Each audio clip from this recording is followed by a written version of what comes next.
Good morning, good afternoon, good morning. How you doing? What's going on, good peoples? It's Coach Renz getting ready to go. Well, we are live, not getting ready to go live, getting ready to have this conversation on the live today. Looking forward to it. If I can get the ticket to talk to act right. Hopefully everybody's having a good day. Had a good weekend. Couldn't make it yesterday, but we're here today to have our live conversation here on TikTok. Hopefully you guys been watching the videos that I've been putting out. Even though I haven't been able to do a live, I wasn't able to do a live yesterday. We was able to, I was still able to put some videos out yesterday. Hopefully you guys saw one of those videos inspired the conversation that we're going to have today, which is nothing in Genesis ever happened. That was the video. If you saw it, I was talking about the fact that there are some problems with the Cain story, the untold story of Cain, and how it's one of those stories in Genesis that proves that the Genesis story never happened or is filled with contradictions. And the Cain story is certainly a contradiction. Cain's story is certainly a contradiction. And it's possible Cain was actually originally the hero of the story, and then it got changed out. But I noticed some things about the Cain story a while back. Been making a couple of videos about it over the last few months. Also been, we talk about the entirety of Genesis. It's not really much of nothing in Genesis that works. And as I've always said, if the Genesis story fails, then the whole Bible crumbles, right? You really don't have to get into proving whether or not Jesus existed. You don't have to get into Moses, Isaiah, Daniel. You really don't have to get into any of those people once you realize that without Genesis, the whole thing crumbles. It has no grounds to stand on without Genesis. Uzi, I've never heard of you before, so I need a comment from you before I let you come on my show. I always require a comment from people I've never heard of before, because some people just get on there just to be there. Okay. Hold on for a second.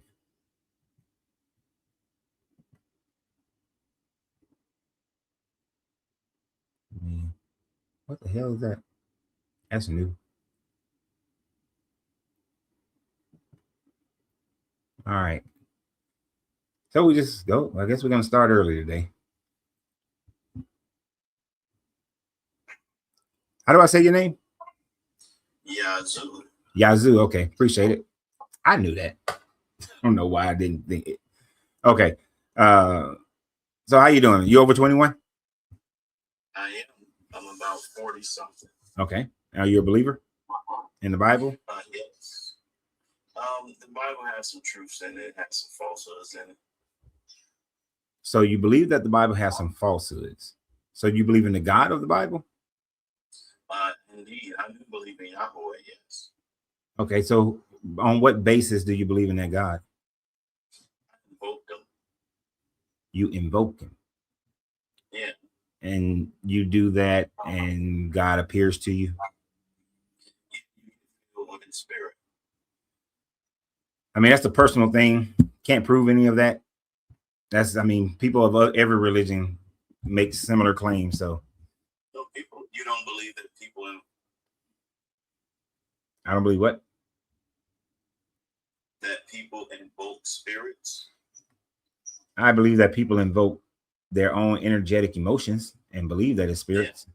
Yeah. It's the same thing. Yeah, but it's not a spirit. A spirit would be a sentient, separate being. Where you get that definition from? Who told you that? That's what makes most logical sense. Wait, what we're talking about. So your God, is your God the same as you? Yes. Is the angels the same as you? The messages of God, yes. Is the angels the same as you? Yeah, yes. And the devil, so then the devil is the same as you. Satan is, not the devil. Satan, devil. Satan is a made up word too, but Satan is the same as you. No, it's not. I can prove to you. We're going out. Satan is the same as you. We're not going to pivot. Satan is the same as you. Yeah. Okay. I'm being a Satan to you right now. See, that means adversary. You know what I mean? Devil, Exactly. evil That's incarnate what being. We're talking about spirits. We're not talking about titles. I'm talking about Yes, I'm spirits. in the spirit of accusing you. I'm in the spirit of doing this. So That's every me. spirit is the same. So my spirit and your spirit is the same. Absolutely not. That's why we're not in the sense of All right. Then my point is that spirits are separate conscious beings. If your spirit and my spirit are not the same, then there's a separate consciousness of spirit. Hence my definition of an outside spirit. Stop. No. So my spirit is not separate from me. Your spirit is separate from me, but mine is not. Did you not hear the words? Yeah, you tricking your own self. If your spirit is separate from me, your spirit is not my spirit, right? No doubt about it. Your spirit existed within your own consciousness, right? Absolutely. My spirit existed within my own consciousness, right? Yeah. So my original description of spirits is something, another sentient being outside of your consciousness. That's exactly what I said in the very beginning before we went all around the world right here. Yeah, I think you're not keeping up with what you said. I don't think you're hearing what I'm saying or understanding, because I asked, did you believe in that spirits were separate beings? You asked me if I believe in Yahweh. You said, am I Yahweh? And I said, yes. Everything that you asked about me, I said, yes, I am. You did. Then I start mentioning you. Yeah. But you are clearly something different. Exactly. That's why that was Satan to you. That was my whole plan. Conversation, brother. I understand. That was plan. That was my whole plan, was to go through all the other separate spirits. I knew which ones you were going to say yes to, but then I knew you would come back to say no to you and I being different spirits and still having conflict. Because I'm the accuser right now. So, no, and you're still missing the point. You said that I gave you my definition of a spirit. You said, where do you get that definition from? It wasn't about you being an adversary to me right now. I said it's not the definition of spirit. It's not a separate conscious being. That's what I was. It's not. That's not what spirit is. But you and I have two separate spirits. We do. So, but is our spirit conscious? Your spirit is conscious. My spirit is conscious. Yeah. So we have two. So spirit can be defined as two separate conscious beings. That dumb shit that you say no, it can't be defined as that. It's like saying something stupid as hell. Like hand can be defined as extremities of the arm, and then you'll never say, "Well, hey, well, I got." Hold on, bro. I haven't called you any names. So if you're gonna result to the low level of name calling, we can end this conversation. Because I don't do that. Okay. You're gonna result to getting back to common sense. That has nothing to do with calling someone names. If you cannot have a conversation without that, then we don't need to talk. For calling you a name, brother. Okay. But when you're talking to somebody and they do get checkmated, it's very difficult for them to deal with that. That's based on your opinion of being checkmated, but you have an opinion of your definition of spirit. You didn't give the actual mathematics of it. I was just getting. The actual mathematics of Satan as opposed to the devil. Would you like to see the actual mathematics? Yes or no? No, because I was just getting started but on. You're continually to be in ignorance. I was just getting started on the conversation. I was just getting started on the definition. We haven't even gotten to the damn topic. We can't even get to the topic. It's not even what I want to talk about today. That's why. Excuse me? I didn't hear you. That's because your definitions are inadequate. They're not by any science or technology. Okay, go ahead. Show me how your belief in God or spirit is backed up by technology. It's not a belief, it's an actual technology. So God, in a sense, is relative direction. The mirror of relative direction is nothing. This is why, in a sense, El Aleph Lamed is God, and Lamed Aleph is nothing. It's very simple. These are Afro-Asiatic prophecies that exist regardless of people. They're universal laws. I just heard a bunch of word salad. It's all good. That's just word salad. You probably couldn't keep up. Bro. No, that's word salad. Your arrogance precedes you. by what scientific method can you prove your God exists? Geometrics. Explain. Yeah. I'm in third grade. Explain. I got you. So relative direction is two Afro-Asiatic hieroglyphs. What is relative direction? So right now you're moving in a relative direction to feed whatever it is telling you to smoke a cigar. That will be your God right now, whatever it is. Whether it's a craving or whatever, I don't know what it is. You have to tell me. But it is a relative direction. And if you were not doing it, it would be nothing. You wouldn't be doing it. That's the opposite, or the geometrics to L versus low. So everything a person does is generated by their God. Relative direction, yes. And that relative direction is their God. Absolutely. There you go. Dude, that is not even in the same level of when we're talking about the God belief of the creator of all things. What motivates a person to do anything whatsoever. So if your definition is just whatever motivates a person to do anything is their God, whatever they relate to, then that's then that's not in the realm of what I talk about. I mean, because that's more of a philosophical argument. It's not philosophics. I gave you mathematics. There's no mathematics within that. I just told you that the hieroglyphs is a two-letter word. It's one letter and two letters. Isn't it? You know, I can't have a conversation with people like that. I'm sorry. This is just stupid. It's just not the type of conversation that we have here. I have a specific title up here. Wanting to get into the title, but somebody just want to use word salad to talk about whatever direction you proceed in is your God. And he is one in the spirit with this guy. That's not the conversation we're talking about. The conversation up here is nothing in Genesis ever happened. So why would you look at that topic and then come on here and talk about your philosophical worldview of the fact that I want to drink some coffee? Whatever drives me to drink this coffee now is my God. And whatever drives me to pull on my cigar is now my God. It's like, seriously? If you want to have your own stage, then go and create your own stage. And then the arrogance, oh, I checkmate you. No, you checkmate nothing. You were boring. No love. That's right. That's how you start a cult. How you doing? No love. Drew, are you there? I'm good. Yeah, can you hear me? Yeah. Are you over 21, Drew? I'm 28. Okay. And are you a believer in the Bible? No, I'm an atheist. Okay. So what do you think about today's conversation? Well, I just joined. I was reading through the prompt, and the only reason I really requested up was just because I got a question. Because I don't understand what you mean. Okay. About the last part, I know who Josephus is, but I just don't understand what you talk about. Oh shit! It did come out as Josephus. Thank you. My autocorrect got that. That's supposed to be Joseph.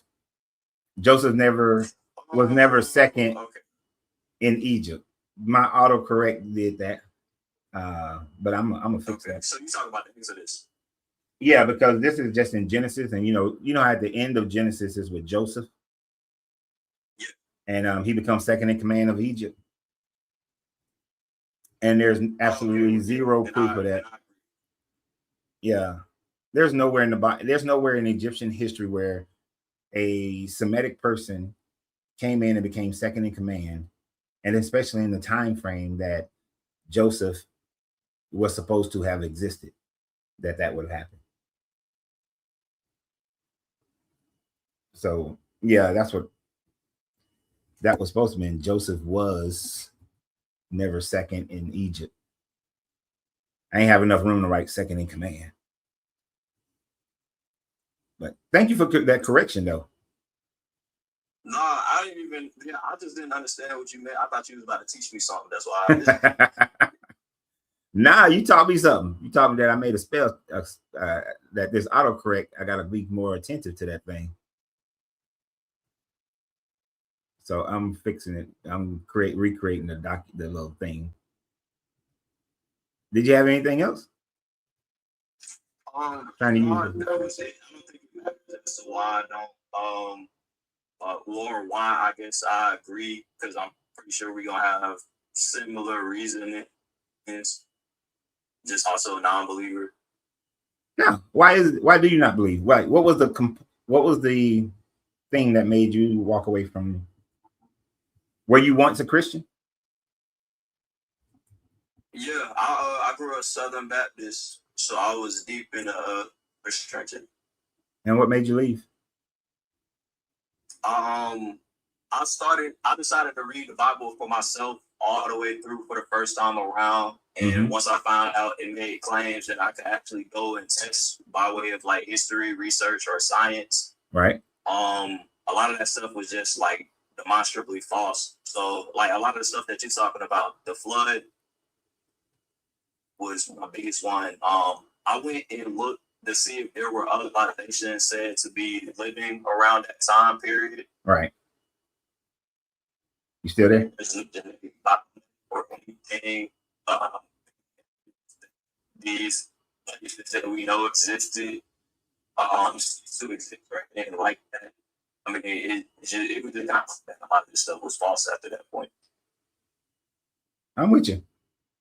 That was, I mean, those are some of the things that made myself and many other people walk away from it. It's just the actual reading and studying of it, and then studying the history that it claims, that'll make you want to walk away from this book. So I agree 100%. But you know what? I appreciate you coming on, man. I appreciate you finding that mistake for me. I know your microphone. No, I appreciate you having me up. I'm gonna watch it a little bit before I go there. All right, appreciate you, man.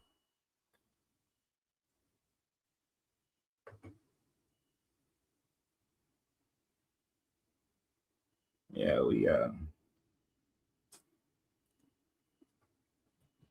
I'm trying to get on here. I don't know how to. You on now, Shadow.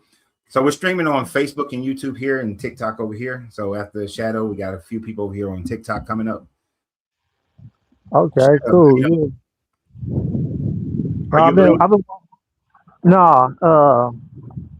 I'm not really a person of faith or whatever. Yeah, I just wanted to chat with you because I like your stuff that you do, and I had an actual question. I'm trying to remember what I wanted to ask now. But yeah, I just wanted to chat with you. What you was talking about, John or something? John? No, Joseph. Joseph, yeah. Okay. Well, the subject matter is up on the screen where we're talking about nothing in Genesis ever happened. Two different creation stories. Noah's flood never happened. The Tower of Babel is false. Abraham never existed. And Joseph was never second in command in Egypt. Right. Yeah. I heard what the other dude was saying. He was talking about the dopamine being God and stuff like that. And I was kind of funny. Yeah, he's just some guy who just wanted to get on and pontificate about his philosophical belief. I got a question as far as like the history of the religion itself, like where it comes from, as like because it was talking about Egypt or man, I'm trying to get. Come on, man. Yeah, it's I might have lost the words really, but like, okay, so I know originally there was a story that was like Christ, but or with the God of light. So you got what do you call them people? The Gnostics or it was like early Christianity. And they broke off because they had the male, the feminine, and the male thing. Well, that would be the Gnostics. Yeah, the Gnostics, and then before that, with the there was an Egyptian god. I think it was Taught or taught. It was like he was sometimes depicted as a mummy. He created himself. He was a carpenter god type deal. Uh, Well, as Ra far as created himself. right before Ra. The before Ra is only the Ogdode. Okay. So the Ogdode is it's like an energy force broken up into 16 parts. Now, of course, Okay. after Ra, the son of one of Ra's son, which is Osiris, he's the one who, dies and resurrected. Right. Right. That's with the like the third eye type deal. Was Ra the eye or Well, there's Ra's the sun, right? SUN, represented by the sun, SUN. Osiris is represented by the right eye, and Horus is represented by the left eye. Okay. All right. Okay. So there's an old Egyptian god that was he was supposedly created himself, thought himself into being, but he was supposedly the one that created all the other gods after that, and I think that's where they got Christianity from. Well, not really. Okay.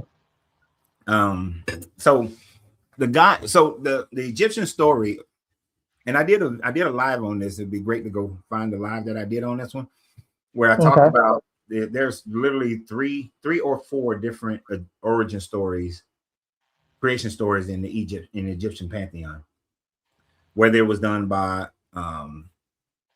Ptah or Ra or the Ogdode, but in all of them they pretty much create themselves, right? And then they create the universe.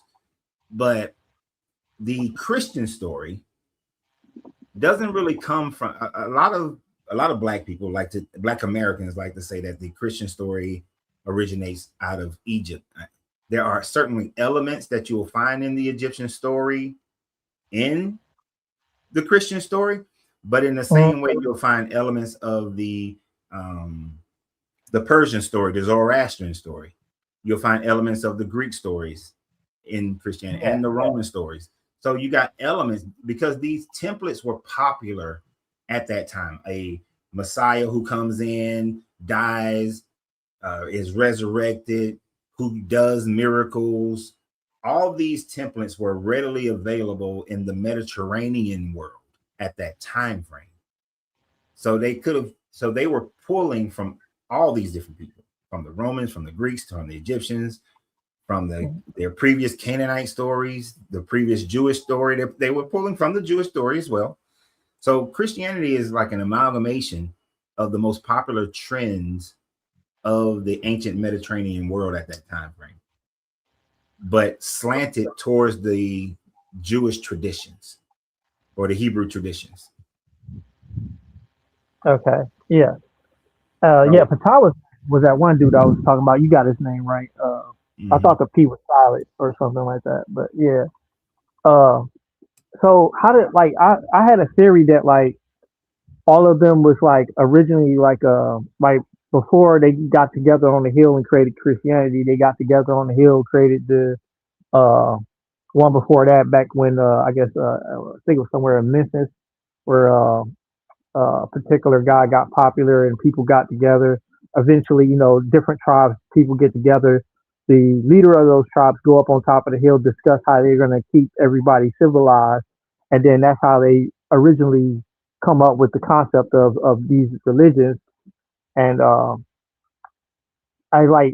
they all seem to have a similar story up until between Babylonian and the different cultures, Hinduism and stuff like that, they all like similar. So I'm trying to figure out like what was the original source of all that. You know what I'm saying? Because they all saying the same thing and telling the same story. So I feel like there was a story that was lost at one point. Like one point it was an original story that just got told over and over again and broke off into different pieces and somehow got lost. Well, the oldest story we would have for that region Understand, every region has their own older stories.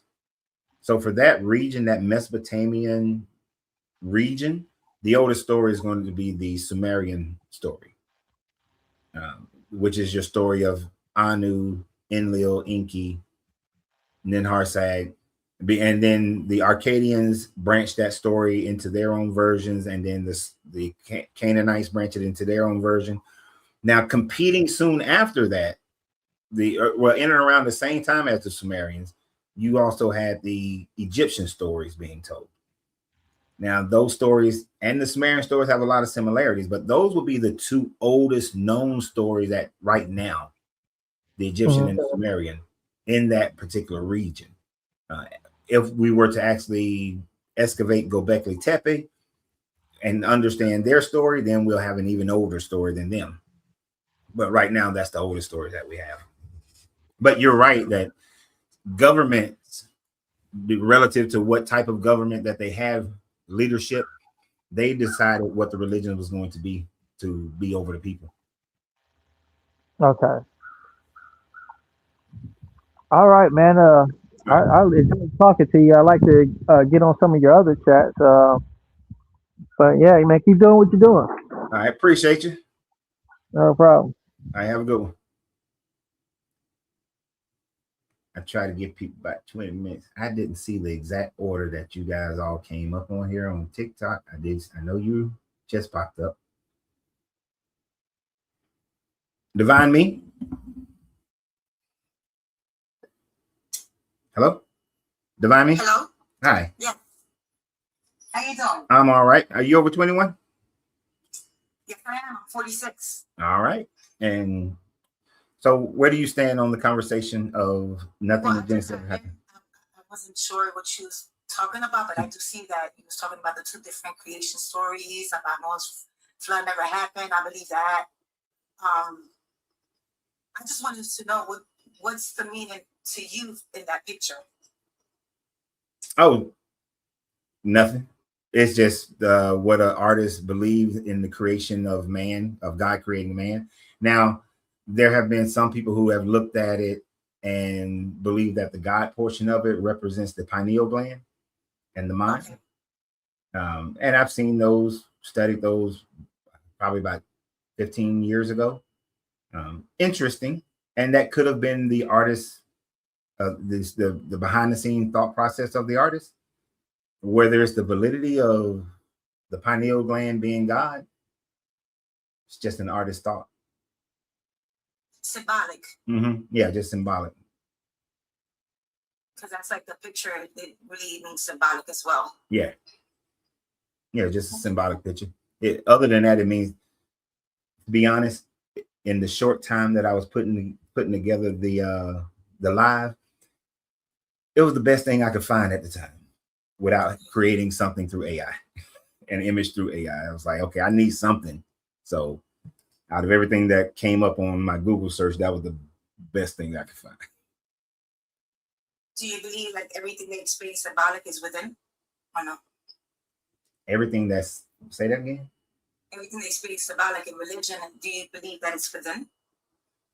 Everything that you experience is... No, everything that they... It's your accent. I'm sorry. I'm sorry. Everything they symbolize in religion, all these pictures, everything is symbolic. Do you believe like if they experience everything within? Oh no, I don't think they experience everything within. I think this just represents what they think and feel. Like I don't look at a symbol and then I have some inner experience, or even when I create a symbol, I don't have some inner experience. You know, like when I created the symbol for one of my companies, it was just something that I thought would look good for marketing. I didn't have an inner experience with it. Is that what you mean? Because maybe I'm not understanding. Yeah. Yeah. Now, when they create these throughout history, when man has created these symbolic gestures, oftentimes they're created in order to control somebody. The whole imagery of God being Caucasian and Adam being Caucasian, Jesus being Caucasian, was a whole symbolic thing to make the Roman government, the Roman Christians, feel that their God looks like them, because that's what they were accustomed to, and they were in charge. So Right. of course, you transform the God to look like yourself. So it's just symbolic of their power. Right. And they want to make sure everybody thinks, okay, yes, my God looks just like me. Yeah. So it does have its propaganda reasons. So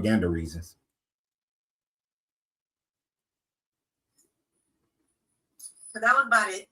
You have a great one. Thank you. You have a great one as well.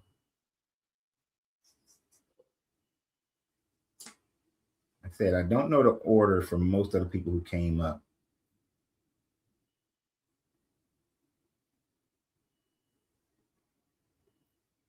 So I'm just pressing as I see them. Yeah. I think this one is coming up. Nope.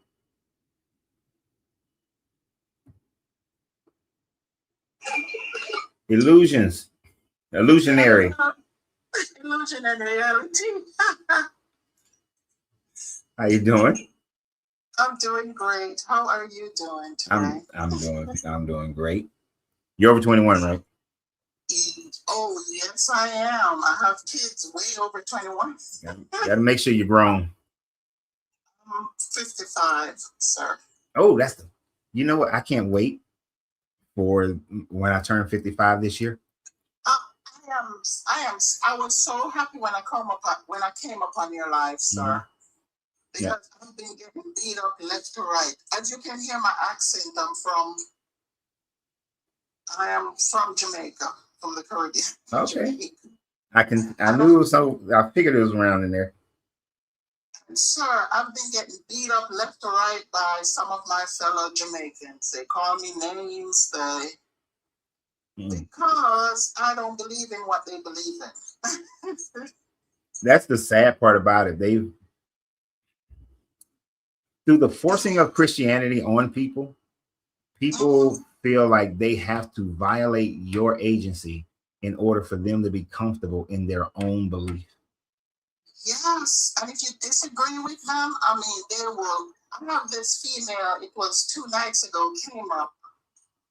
And I mean, because I didn't agree with what she was saying, I mean, she started, and she's from Jamaica, that's the whole thing.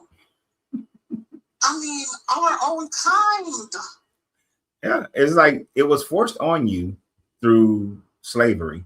And now you have embodied it to such a degree that you will alienate another person solely on that one reason. Never mind your character, never mind your kindness, never mind any of those things, your personality. The fact that you don't believe in the same God that I believe in, that in itself is enough reason to dismiss you and make you my enemy. It is it's some severe Stockholm syndrome. Oh, I've been telling them that I've been telling them that a lot. Mm-hmm. And Stockholm syndrome, that's what they're suffering from, sir. And they're going to do it because they've been conditioned to believe that for all the suffering that they experience on earth right now, that their heaven, they got to get to their heaven. And so they're willing to put everything else through hell to get to this heaven. To get to this heaven. They will even go to a point of unaliving you for these stories. Like I said, stories that someone, a human being, made up these stories. Yeah, and that's the thing. You cannot prove. I haven't gotten one believer to get up here yet and try to demonstrate how any of these stories are true. They know that they're not true. I'm trying to invite some of the believers. I'm gonna try to invite some of them so they could just come up, and I don't know if they will come. I don't think so, because I don't think there's no way for them to prove that any of these stories are true. And I would love for them to try. They think they have proof, but sir, to them, they know. To some of them, they know exactly what they're talking about and wholeheartedly believe that all this stuff is true. They will go through any length to cut you down. Yeah, and yet they're And 99% of what they call proof is speculation and belief. But Yes. none of it is hardcore proof. And then things that they'll claim like, oh, there are seashells on these mountains. It's always mountains that originated from under the sea. Mhm. Now, when you look at mountains that never were under the water, they never have seashells on top of them. Only Yes, the ones, yeah. So like the Himalayas, which we know emanated from under the sea, they have seashells. The Appalachians Mountains, they have seashells. Colorado Mountains, no seashells. Mountains in Washington State and Idaho, no seashells. No seashells. Oh my goodness. But they don't want to hear. They don't want to learn new information. Mm-mm. And what I've asked some of these believers, I said, we have the plot or the settings for this Bible. It's supposed to take place in where? In the content in Africa, in a particular country, or am I wrong? Wait, all these events in the Bible, for the most part, happen in the Mediterranean and specifically in the Levant, Israel area. You know, from Israel to Egypt, most of the Bible is where most of what happens in the Bible is in that region. You know, some of these people believe it happened in Ethiopia, especially the Rastafarian and the Ethiopian Bible. And they can believe it all they want to. There is absolutely no proof that there was any Christianity or Judaism in Ethiopia. Exactly. In prior to, I mean, there might have been a few people here and there, you know what I mean, who was along the trade routes, but there was no established Jewish culture or established Christian culture in Ethiopia until into the 4th century BCE, 4th century CE. You don't have any. And the Jewish thing is just made up. And it's just made up. Exactly. Yeah, like that whole Ethiopian Jew, that's just made up. Haile Selassie's claim is just a made up claim. Made up claim. Yeah, I mean, but it's a great claim if you want to seize power. Because you know, you grab somebody's you grab them by the emotional gonads, and then all of a sudden you got them. You can direct them how you want to direct them. Exactly. Mm-hmm. And I'm sorry, I got people. It's because people say Ethiopia was the first state to adopt Christianity. They say that as if it has some power behind it, even though they weren't the first country to adopt Christianity as their state religion. The Armenians were actually the first one. But it was all throughout the Roman Empire. But just because a state becomes Christian doesn't validate Christianity. Like there's something lost in the mindset of people when they think because a certain person or a country says we Christian, that has some meaning to it as far as its validity of proof. It doesn't. Exactly. And some of my friends who don't believe in this, they're from the Caribbean also. They've been spreading that to them, but they don't take it lightly. These believers, yeah, they are far, when I'm saying they are far into it, that they do stuff and threaten you and tell you, you're going to hell, you're this, you're that, you're the devil, you are. Yes. See, everything condemns. I mean, I would just remove them from my presence. I wouldn't even be around them. It's not worth it. It's not worth your peace. Exactly. It's not worth your peace to be around people who, if they can only have a relationship with someone, if they believe in the same thing they believe in, they're not worth having a relationship with. Exactly. So I just wouldn't do it. I just would remove myself from them. I know Jamaica is a small island, but it ain't that small. There's plenty of room. There's plenty of room. Only Jamaica, there are also other Caribbean countries, you know, and there are people, you know, a few people out there have been telling them, how you believe in all this stuff. One thing that I always ask them, I said, when was the Bible introduced to Black people, especially among, you know, the slaves? Yeah. And you know what? You could probably find a group of people who think like you do in Jamaica. And then y'all, and because the size of Jamaica, y'all could probably gather and have friendships and develop relationship, community. Yeah, we do. We do. Okay. Here. We do. We do. We do have, there's a lot of them. I think there was one that tried to. There's some of them in the comment right now. Okay. Some of them in the comment that believe in that and trying to get our fellow Black people to stop with this nonsense. Yeah. Believing in this nonsense. That's what I'm not really trying to convert everybody, but I'm happy when I do open someone's eyes, to go and study for themselves, research it for themselves, Yes. without just accepting whatever they've been told and taught for their whole life. Exactly. Yeah. But let me get some of these other people up here, because I only do one person at a time. Thank you for having me. I will, continue being your comment, and I followed you. Appreciate that. Illusionary and illusions and reality. Illusion and reality. Thank you. They mess with me about that all the time. But thanks for having me. Thank you. Bye. Bye. Bye. Oh man. I think it was Davaris and then Vicar. Oh, he's gone. And then I know it was Vicar. Was that Vic the Vicar?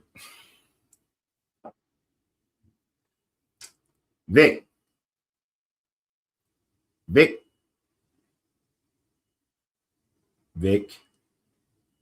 going once. Vic going twice. Vic.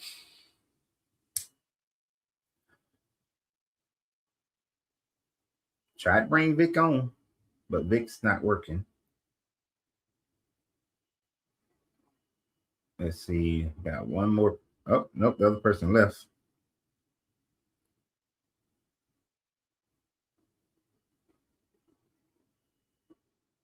I had Vic for a second.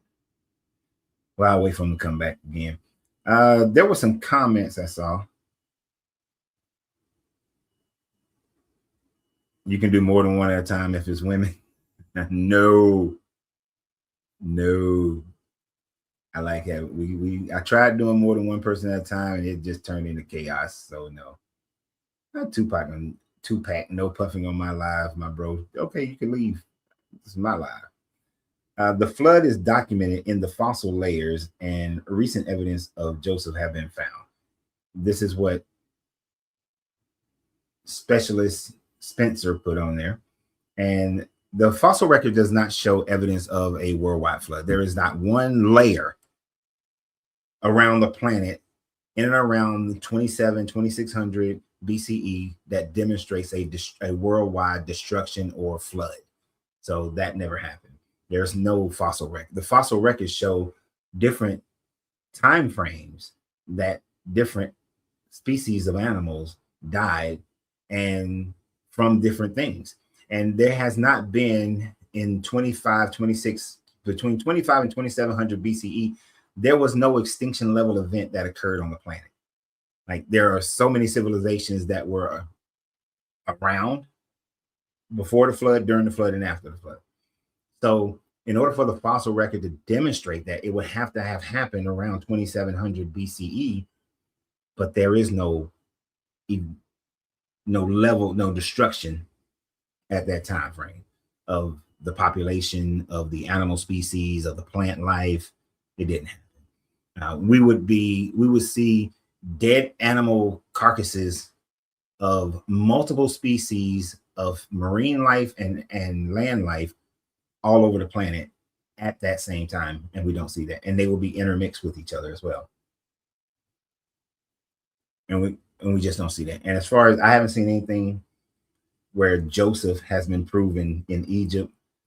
I've seen the King's List. I've seen many other, well, not the Sumerian King's List, but I've seen so many King's Lists of the Egyptians Never is there mentioning of a Joseph, a Semitic person being second in command, and especially at a time frame when Egypt would have been going through this, bringing all these people coming in, all these Semitic people all of a sudden coming in and then growing and becoming this nation within the nation. So no. So there's none of that.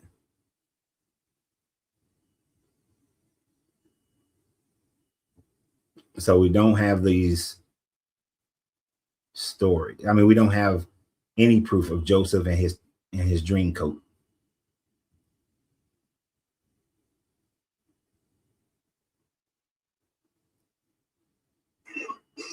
Faith Fueled. What's your name? Faith Fueled. What's up? How you doing? You over 21? All right. And I'm assuming what God do you believe in? You got it on the Bible? Okay. So what part of the discussion would you like to talk about?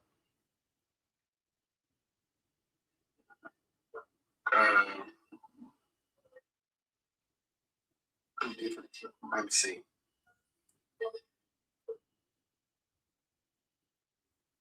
Two different creation stories. Yeah. Yeah, what's that about? So when you're reading Genesis, chapter 1, Genesis chapter 1 through at least chapter 5, maybe even chapter 6, what you're actually reading are two different creation stories. This is why there are contradictions within the stories, is because they are actually where people thought that they were the same story being retold. It has been realized that they are two separate creation stories. Give you an example. Most of the time, the contradictions lie in what was created first, man or the animals. Genesis chapter 1, the animals were created before man. Genesis chapter 2, the animals are created after man. That would be a contradiction, right?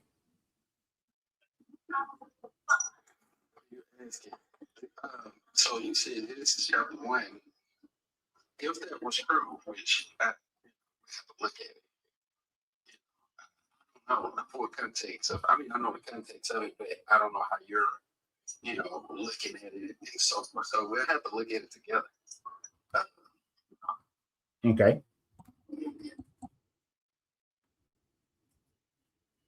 So when you go to I can't pull it up on my phone screen, but in Genesis chapter 1, when we get down to the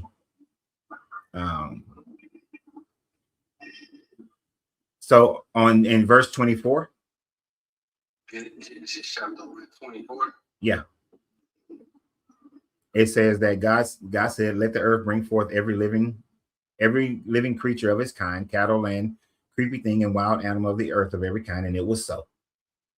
And so he did that. And God made the wild animals of the earth and every kind and every cattle and every kind and everything that creepeth on the ground. And God saw it was good.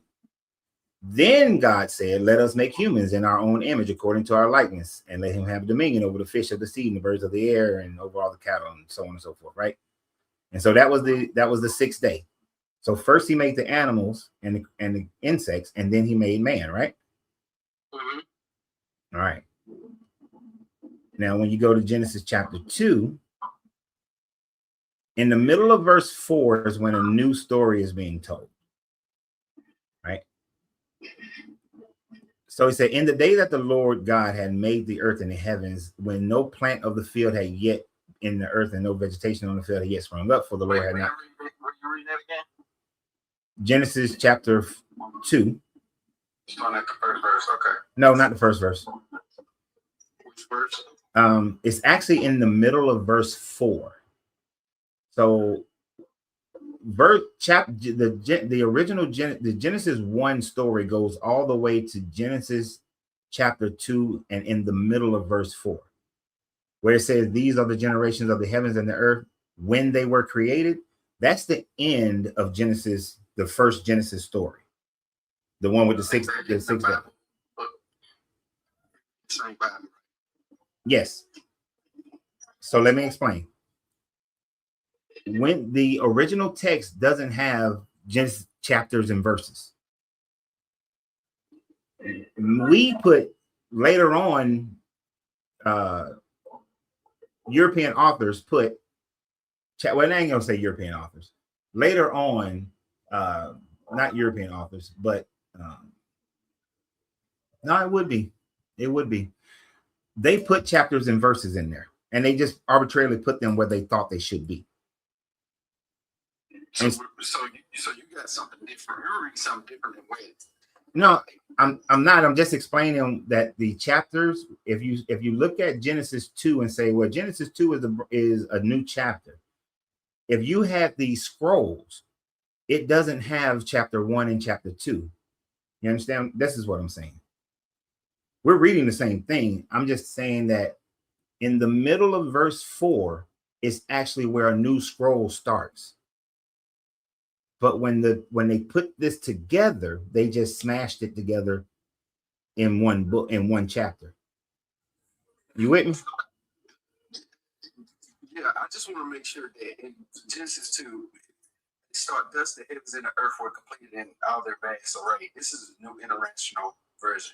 What version are you reading? Oh, I'm reading. No, the New Revised Standard Updated Edition. The NIV.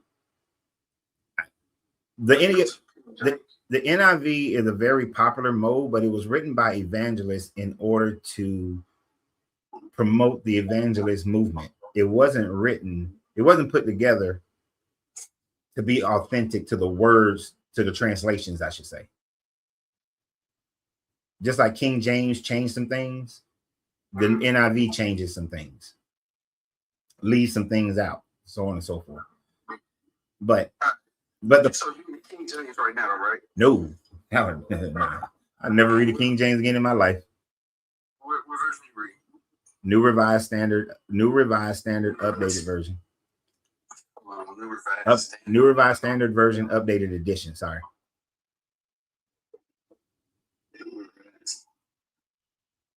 Oh, I see it right here. New Revised Standard Version. Mm-hmm. And in this part, we're not going to see much of a difference between the NIVs or the King James. Right. The point that I was making is that in the middle of verse 4 is where, oh, thanks for the heart, CJ Cool. In the middle of verse 4 is where, if you were just looking at the scrolls, is where the second scroll begins. Okay. So that's why I started out with, in the day that the Lord God had made the heavens and the earth, when no plant was yet in the earth and no vegetation was in the field and yet sprung up, for the Lord God had not caused it to rain upon the earth, there was no one to till the ground. And then it goes into, but the stream rolls out and the whole face of the ground. I'm just trying to get down here to it. All right. So he makes the Garden of Eden. And the Lord planted a garden east of Eden, and he put the man whom he had formed out of the ground. The Lord made to grow every tree that is pleasant for the sight and good for food. All right. So according to this version, he makes the garden, he makes man. I mean, he makes the Garden of Eden. He makes man, he makes the Garden of Eden. He puts man into the Garden of Eden, right?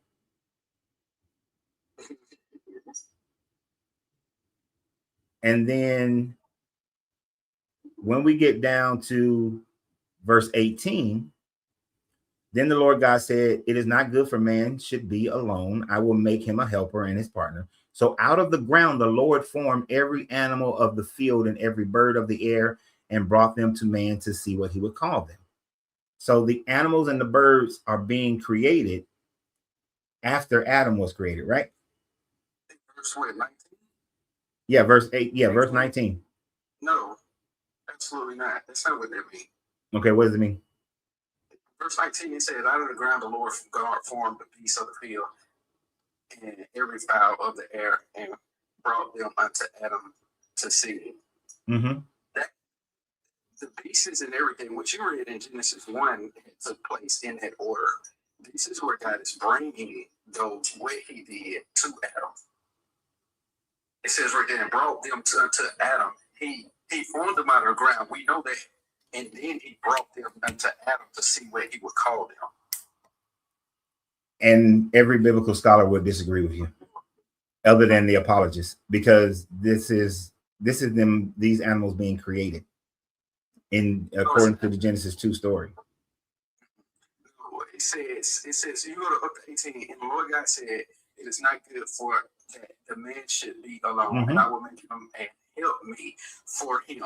Period. That's a period right there. So, and then it says, and it is say then. It didn't say then out of the ground the Lord formed. It said and out of the Lord. So which means that he did that already. And out of the ground the Lord formed every beast of the field. Okay. So brought them to Adam. It doesn't say Now you got and. it doesn't say then. It doesn't say then. It says so out of the ground the Lord formed every animal of the field, every bird of the air, and brought them to the man to see what he would call them. Now, he did bring them to the man to see what he would call them. You said it didn't say man? No, it doesn't say then. No, it don't say then. You just said it says then. No, it don't say and, A-N-D. No. Yes, it do. No, not that. King James version says and, which if it said then we can take into account. Then means afterwards. Oh. And means this happened as well. It doesn't mean that this happened afterwards. Then means then this happened after this happened. Then I went to the store. Then I went to the mall. Then I went here. And it's saying and I went to it, which means I did this and this. Not I did this, then this. That does not say that God is forming no beasts right there. It says that he did form the beast and then he brought them to Adam. That's what they're saying.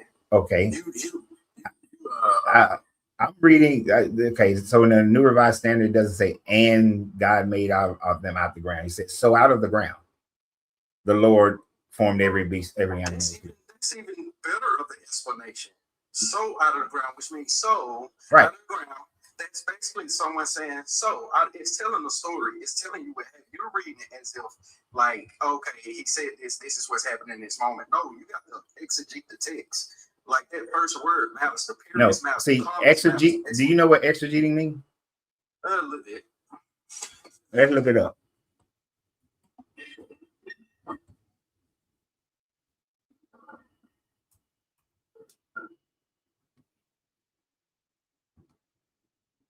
All right. Critical explanation or interpretation of a text, especially of scripture. All right. Exactly. So the key word here is an explanation or interpretation of the text, not meaning what it actually means, just what an interpretation or someone's explanation of it is.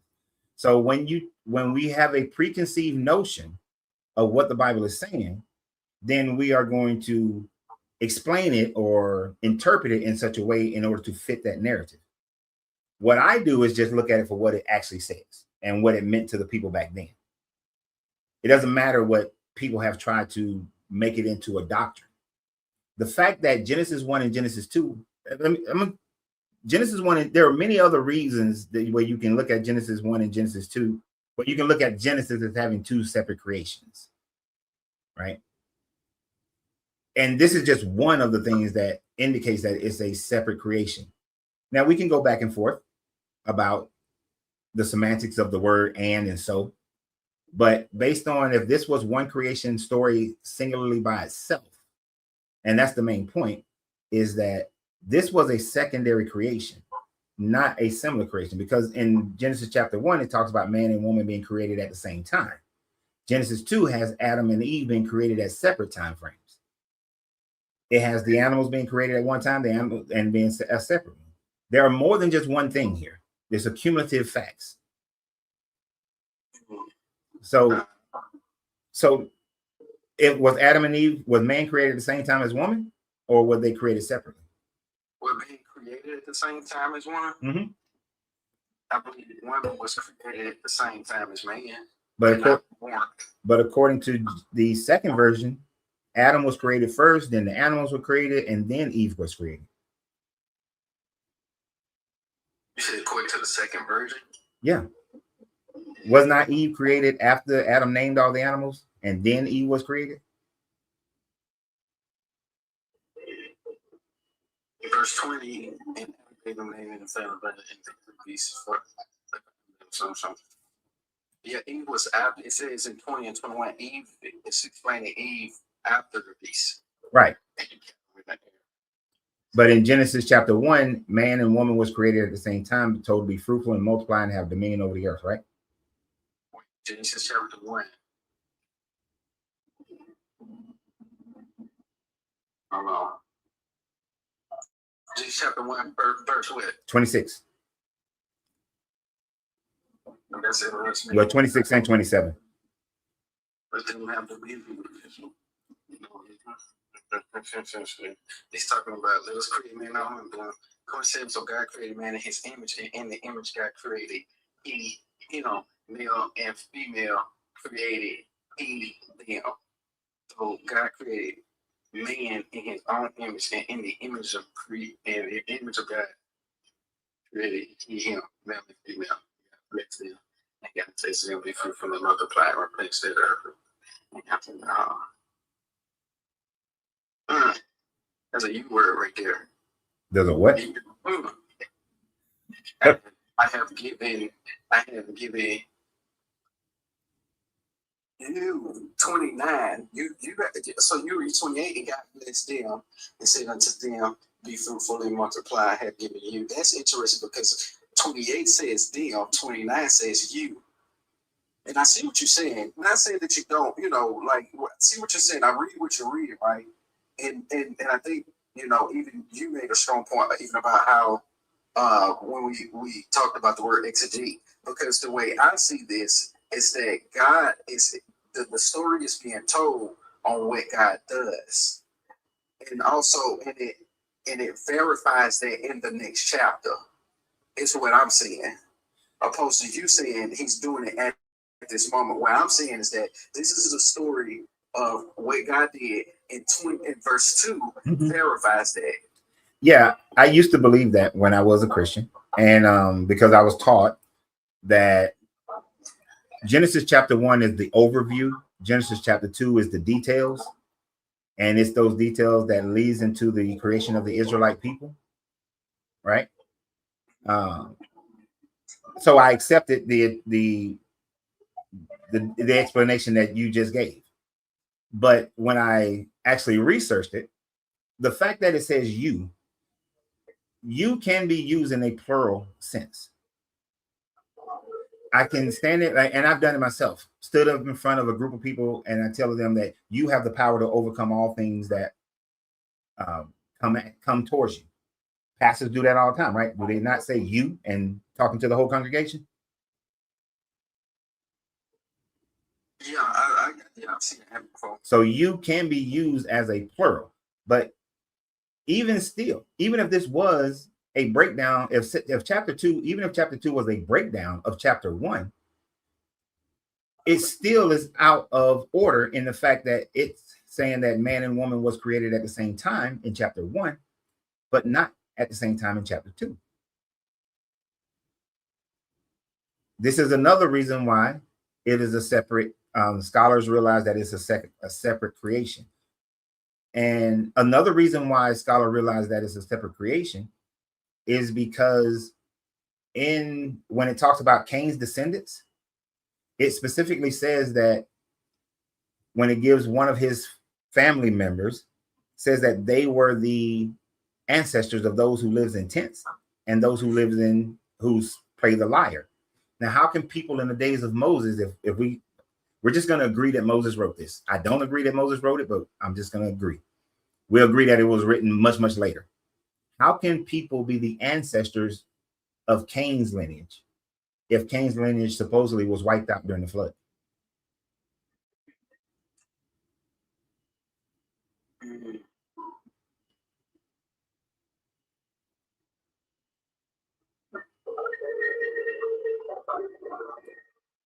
Oh no, I have to read into that. Read into it or just read it? I haven't studied much on. Wait. Notice the choice of words that you just said. Read into it or read it? I have to study it. I'll say that. Okay. Read word. Yeah, I have to study it. Yeah, because when you read into things, that's when you're going to force it to be what you need it to be. But in Genesis chapter 4. Let me see if it's chapter 4. Yeah. In Genesis chapter 4, Lamech took 2 wives, and there was Ada and Zillah. Yeah. Ada bore Jabal. He was the ancestors of those who lived in tents and have livestock. His brother name was Jubal. He was the ancestor of those who play the lyre and the pipe. So Cain's generations, they are building society, right? Because they are the ones who they start working with metals and start doing all this other stuff. But the writer here is saying that the people who live in tents, you are the descendants of Jabal. And those who play musical instruments, the lyre and the pipe, you are the descendants of Jubal. That writer could not have known about the Noah flood story, because they're saying you are the ancestors of this lineage of Cain. So that's another reason why most scholars agree that from halfway through chapter 2, verse 4, all the way to verse 24 in chapter 4, that's a separate creation story. And then the rest of it, the Genesis chapter 1 is just a different story. It's separate from Genesis chapter 1. But you can't have 2 separate creation stories. Have you ever heard of the theory, the explanation of the J text, the P text, the D text, and the E text? These are the different writers of the Torah through different time frames of the development of the Hebrew civilization or the Israelite civilizations. So you have the E text is the Yahwist, the P text is the priesthood, J text is the judges, and D text are the Deuteronomists. And these different kind of cults of writers were writing at different times and wrote based on pretty much their political, religious viewpoint. And this is why you have all the discrepancies in the Bible, especially in the Old Testament. This is why you have a lot of contradictions. And this is why the Genesis story has 2 creation stories, because one is believed to be written by the Yahwist, the other is being written by the priesthood. And then when Josiah and Hezekiah was putting one of the first canons together of the Old Testament, they were bringing in all this information and deciding what parts was going to go where. And of course, the Deuteronomists and others still were editing all of this up until around the 3rd century BCE. And it wasn't closed. The Old Testament wasn't closed in the Jewish tradition until around the 2nd century CE. So this is why I'm saying Genesis has 2 different. This is why most scholars say that Genesis has 2 different creation stories within it, whereas most people thought it was just contradictions by the same authors.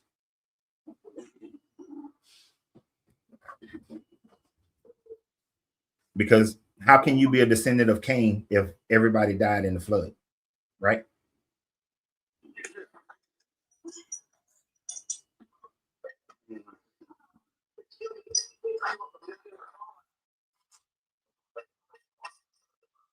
That don't make sense, right?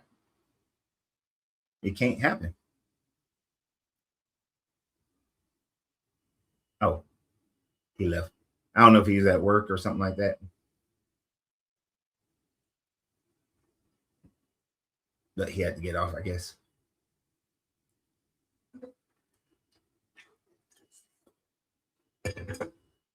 But I appreciate, I don't know if he's still there. I don't know if he's still listening, but I appreciate you being on. That was a civil conversation. Me and the young man, we just had a conversation. I like that. Not somebody coming on with all the arrogance as the first caller. Yes, he got on my nerves, but it's all right.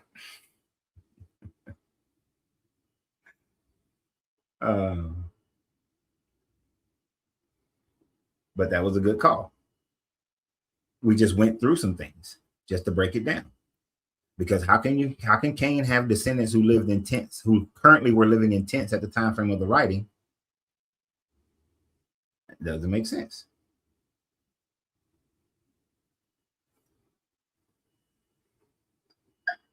S3. Good afternoon. Good afternoon. What's your name? Oh, my name is Q. Q? Yeah, Q. How you doing, Q? How old are you? I just came in and got the tail end of the conversation. Mhm. I never heard anybody said that it was two stories. Right. So I just wanted you to explain to me how did you come to that conclusion and stuff like that. I just want to get to understand. That's basically it. I'm with you. So when scholars began to look deeply at Genesis, chapter 1 through chapter 4, what they came to realize is that there are two different authorships that are going on. And this is where we started developing the concept of the P text and the E text, the Yahwist writings and the priestlyhood writings. Now there's the J text and the D text as well, which is the Judges and the Deuteronomist. But when it comes to Genesis, the creation stories, it was primarily the Yahwist and the priestlyhood that was writing this story. And of course, they're writing this, if you take it as, now some believers, of course, think that Moses wrote everything, but the evidence that Moses could not have written it all, because he would then have been contradicting himself within his own story. In Genesis chapter 1, we see that the order of creation and the order of creation in Genesis chapter 2 are separate, are different rather. They contradict each other. The animals are created before Adam in chapter 1. In chapter 2, the animals are created after Adam. The man and woman are created at the same time in chapter 1, created at a different time in chapter 2. And let me finish this part. In chapter 4, it talks about the descendants of the people who were alive at that time frame were descendants of Cain, which that would mean that they had no idea of a flood story. And you can't have descendants of Cain. That's like a simplified version of explaining it. So what is your belief? So I take it you believe this is the Bible or scriptures? No. You don't. Okay. So basically, you're bringing up the contradictions in the scriptures. Yeah, these are some of the things that help me to walk away from the Bible and Christianity in itself. Okay. So what is your belief? I don't believe anything. Okay. You don't have no spiritual belief. I don't have any religious belief. I believe in the spirit of people, of the humanity of man. That we are self-determinate. We have our own agency. We are self-realizing. There is no God outside of us. If you want to use a God term, there is only the God and the devil inside of every person. And we decide which one we want to be. And as far as any afterlife, there is no afterlife as far as can be proven. Very interesting. Mm-hmm. You know, that's the thing about coming to this world. Can you speak closer to your microphone for me? No, can you hear me? It's just low. Oh, I'm on my phone. No, I'm saying we're born into this world Mm-hmm. and we're sent a lot of information. And then once we get older, we things that we were taught. And so with that, people, come up with a lot of different ideas or what they believe in. So it's, it's just interesting. No matter where you go on this earth, everybody has a concept. Wait, no matter where you go on this earth, everybody has what? Concept. Oh, concept. Okay. Yeah, everybody has a concept, man. And so I think the individual has to choose their own path. I guess that's the only way I can see it. Because, because there's things that happen to people that can't be explained. Like, for instance, people might have what they call near-death experiences. We found a faster route. Baltimore Washington Parkway. Takes 4 minutes. And you If you have prefer to stay on the current route, tap no thanks. and you have a thing like in the Caribbean. Right. In the Caribbean, people practice what they call voodoo, and those things, if you're not really like, if you haven't experienced it, then you wouldn't know what it is. Especially on the continent, Caribbean, those people live by those things. Right. And there's a lot of supernatural things that happen that can't be explained. So, it's just like I'm saying, there's so many different things going on. And you're taking like a logical understanding towards everything. And I take it you have an experience like certain things that's supernatural in your life. That would be incorrect. But I wouldn't categorize them as supernatural though. I would just Can you give me an example? Okay. So I categorize them as unknowable causations or unknown causations. So on the night that my first daughter was born, their mother was supposed to die. The doctors told me that she is most likely going to die, right? That they will be able to save the baby, but she's going to die. Now, I was still Christian somewhat at the time frame. I didn't pray or anything like that. Other people I know prayed and so on and so forth. But while they were taking the baby out, taking Sydney out, her blood pressure just went down because she had toxemia. And so her blood pressure was like super, super high. So at that time frame in my life, yeah, I thought that was a supernatural thing that God, came in there and did some stuff, right? But what I found out later is that the Indian doctor who operated on her, that he gave her some experimental medicine. It was approved in Germany, and that's where all of this was happening. But it was experimental in the United States, but it was approved in Germany. He gave her that medicine, her blood pressure came down, right? I thought it was supernatural, but it wasn't. It was the fact that he tried something that was relatively new. I've seen where a man had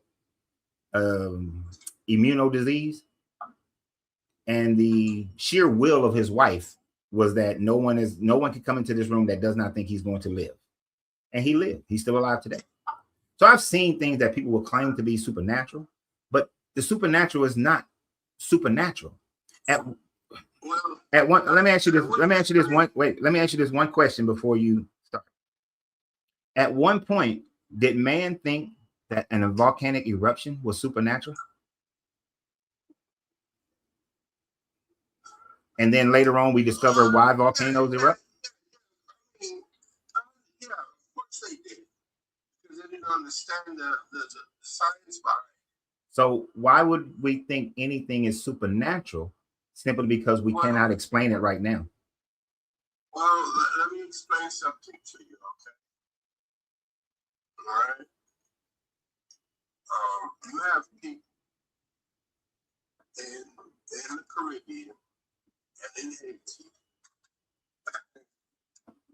especially in Nigerian countries like that. They have certain powers and they do certain things. You literally have people that can get a hold of you without physically doing anything to you but make you sick and die. Point blank, just die. I mean, the stuff that you're talking, I understand it, but I'm talking on a different level of understanding. Things that you probably have not witnessed or been around or understand or maybe never probably, I mean, yes, if you like, this is not a joke. This is serious. No, it is to me because like my grandmother. No, my grandmother would have in today's world. My grandmother would probably be considered a Christian witch because she mixed in southern United States witchcraft, roots and all that shit with her Christianity. And one of the things she used to always say is that a root won't work on you unless you believe it. Well, okay, let me explain something to you. That's one of the things that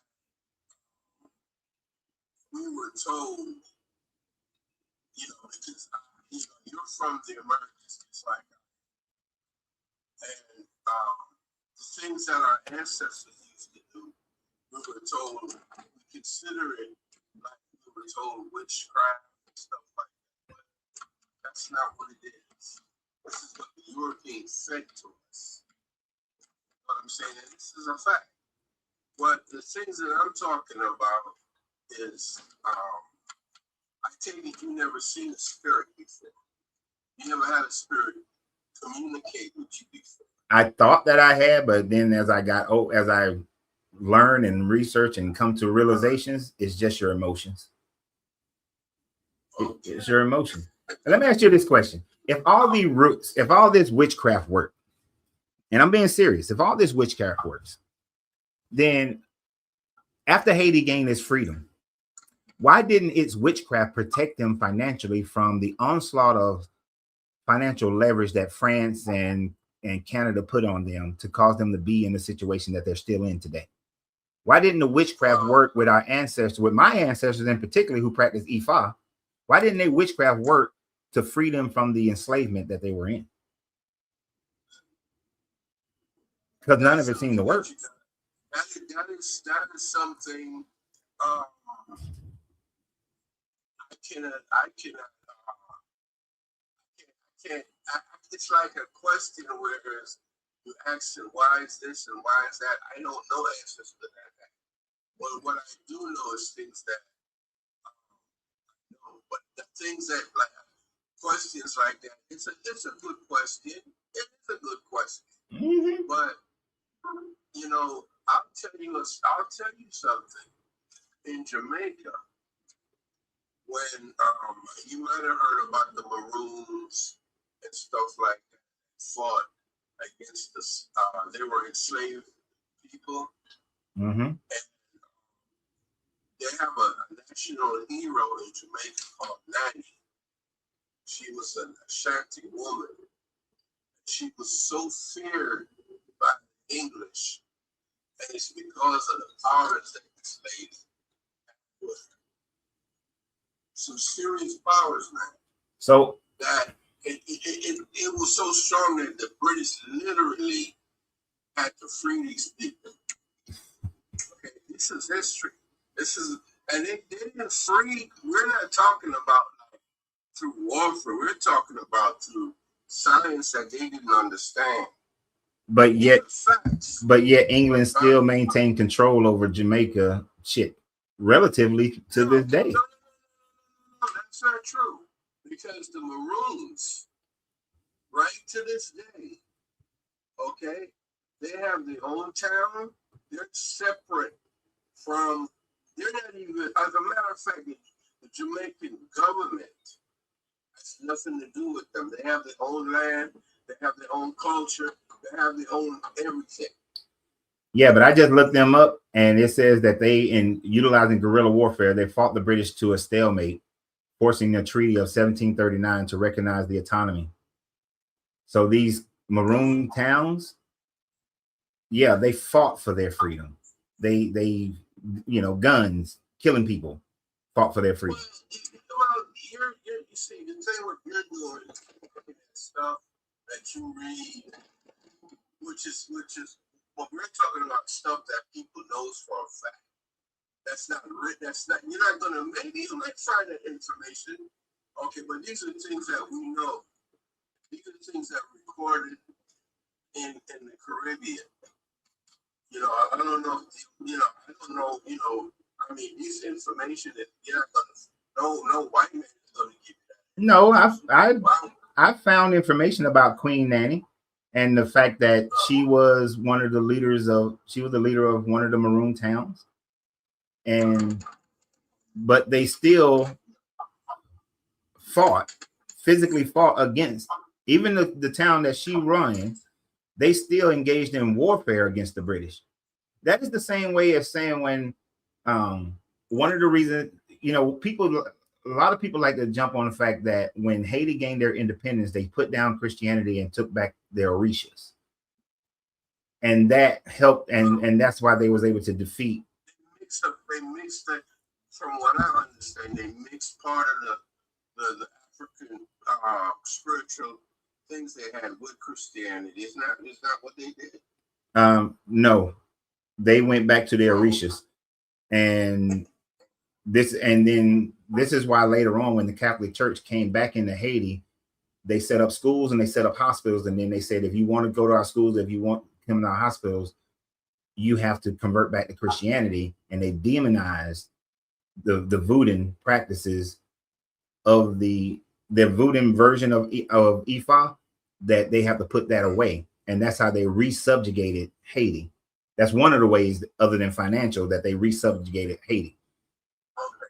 You're pretty aware that these nations defeated Napoleon, right? Yeah. Sure you know that. They defeated I think 7 different nations to maintain their independence. Okay. Here's the thing that I'm looking at. From the time, as far as the Americas is concerned, Haiti is the first free black republic that we know. It is. It's the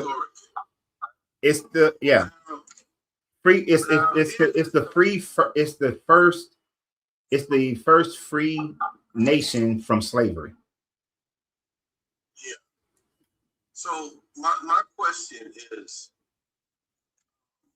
from the time those people in Haiti until now, why do you think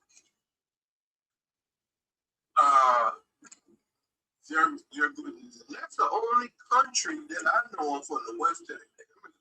People say that they're poor. They're not poor. There's a lot of resources there. My question is, why is it such a big thing to keep these black folks there for so many years? I'm talking about from the time they fought. I mean, it's like a hatred towards these people. Still is today. Easy. Follow the money, man. Follow the money. The 1804 Haitian Revolution signaled to European forces that if we allow other black people who are enslaved, or just enslaved people, period, to realize that they can overcome governments, superpowered governments, and win their independence and have their own country, then the slaves will begin to revolt all over the Spanish, the British, the Dutch, the Portuguese Empire. That will grow. It was already growing in Brazil because for 60 years, there was a free nation in Brazil of slaves who fought and gained their independence. So they, especially in North America, that had to be shut down because it messed with their money. Because the only reason the South in the Southern United States, when it was the Confederacy, didn't have bills after, well, let me rephrase. The only reason the South after the Revolutionary War didn't have high levels of debt is because they had free slaves. They had free labor. Well, not free slaves, they had free labor. So you're messing with their money if slaves think that they can revolt and win. So that's why they had to destroy Nat Turner. That's why they fought so hard against the Gullahs. That's why they, in the Seminole Wars, the runaway slaves were treated more harshly than the Seminole Indians. All these things are part of keeping the economy, the slave economy, working at that time frame. So Haiti had to be punished severely so that no other slave revolts would happen, or at least minimize it. Well, I'm going to tell you, my brother, my personal opinion is I think the Haitians are unique people. I don't know who can endure suffering, all the things these people have been through over centuries on that island of Haiti. You know, right now, the States is even scared to go up in there. They can't just run up in there with those gangs or whatever we're here. These freedom fighters that's in Haiti, right? They need to send people in there. They might bomb the place, yeah. But physically, and these guys just running around with AKs and you know, these people are some fighters. Nah, it's different now, man. I'm sorry. It's I hate to be that guy, but it's different now. If the United States government, and I know I'm biased as a Marine. As a Marine, I'm biased, okay? But if they sent the Marines, if they told the Marine Corps, go take Haiti, Haiti get taken. Warfare today is vastly different than warfare in the 1800s. You see, the problem with, and we studied this in military history, the type of fighting that the Europeans and the Americans and all the European colonists, their style of fighting was always inept compared to guerrilla war fighting. They would always lose compared to guerrilla war fighting. So this is why, like the French and Indian War and other wars like that, where they had to face guerrilla tactics. See, I didn't see. They didn't change the situation in what's that country over in the Middle East? What, Afghanistan? Yeah, they was literally fighting those people. Literally give up on that because of the yeah, terrain. Not comparable. Not comparable. Different terrains. Vietnam taught the American military how to fight guerrilla warfare in the jungles. If we went into Haiti, and since Haiti has decimated most of their tree population, they don't have similar. The mountain terrains in Haiti are nothing like the mountain terrains in Afghanistan. So it's not a comparable type of warfare. So if you were to go into Haiti with the same force, it will be a completely different outcome because the terrain is just not there. That they don't have that terrain to be able to effectively fight guerrilla warfare like they did in North Korea or Vietnam. It's just not there. The jungle is not there in the same sense, and the mountain terrains is not there in the same sense. So it's a completely different fight. Yeah, but even back, Nah, we whooped their ass, bro. I was there. We whooped that ass. We whooped that. They thought that we were gonna be fighting for months and years. We went in there and whooped that ass in a matter of days. That wasn't even a fight. No, I was there. for that. I was there. Me and my brother was there for that. Because Iraq is different. It's mostly flat. That once we figured out, the only issue we had when we first got there is that our helicopters filters couldn't work in the desert. So we fixed that in like a week. And then after that was fixed, we whooped that ass. It wasn't even a fight. It wasn't a fair fight at all. I like to see you guys going to China. That's different. I really like that. No, that's different. That mountain range, the mountains. See, that's the thing that people, unless you study military history or you've been in the military and combat military, because most military people will never see combat. The mountain terrain in China is a hell no. That would be a slugfest. This is why China has really, only the Japanese have been able to occupy China. No other outside country has been able to occupy China. And the fact that the Japanese were able to accomplish it is freaking amazing that they were able to do it. But in most cases, you can't, you don't do that fight. It's like attacking Russia in the winter. You don't do it. So Haiti is a different situation. It wouldn't be that difficult to take Haiti.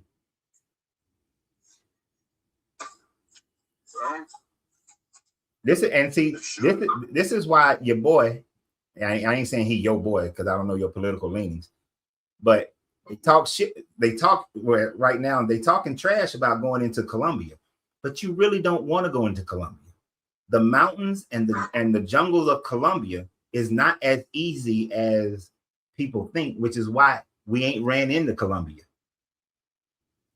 So every country, you have to look at them individually. You can't do a worldwide look at the world and say, well, we can take this or we can't take that, and it must be because of the people or something. They'll take the soft targets and leave the hard ones. Yeah. Yeah.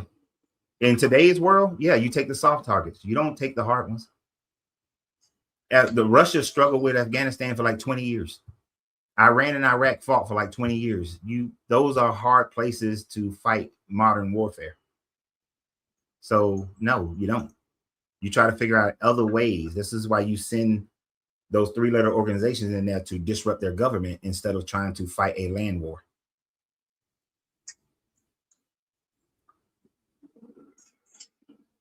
It's just like America. America is too vast for a country to come and take it.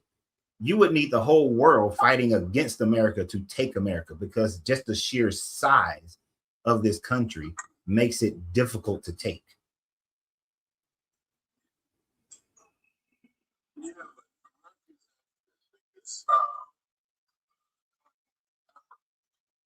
No, it's not, but Africa is not a unified nation, though. No, it's not. So That's the problem. yeah, that's why no one country could come and take it all. You're right. No one country could come and take all of Africa. It's too damn big. It's way too big. It's kind of like how the banks were too big to fail. Remember that bullshit? Taking one country, if one country tried to take all of Africa, it would fail.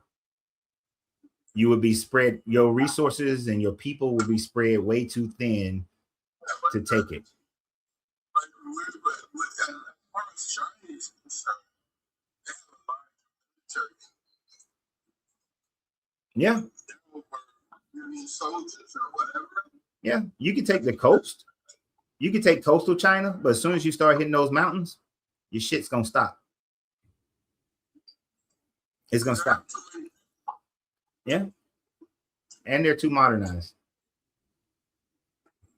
So yeah, but we're getting way off subject. We done went way off subject. So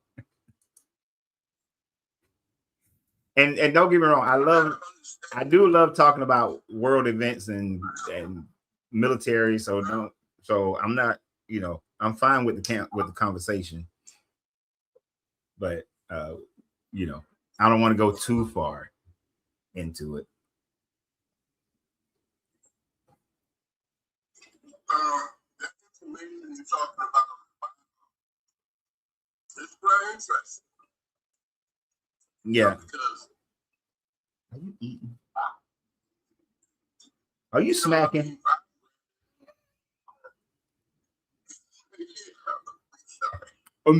Information that you're talking about.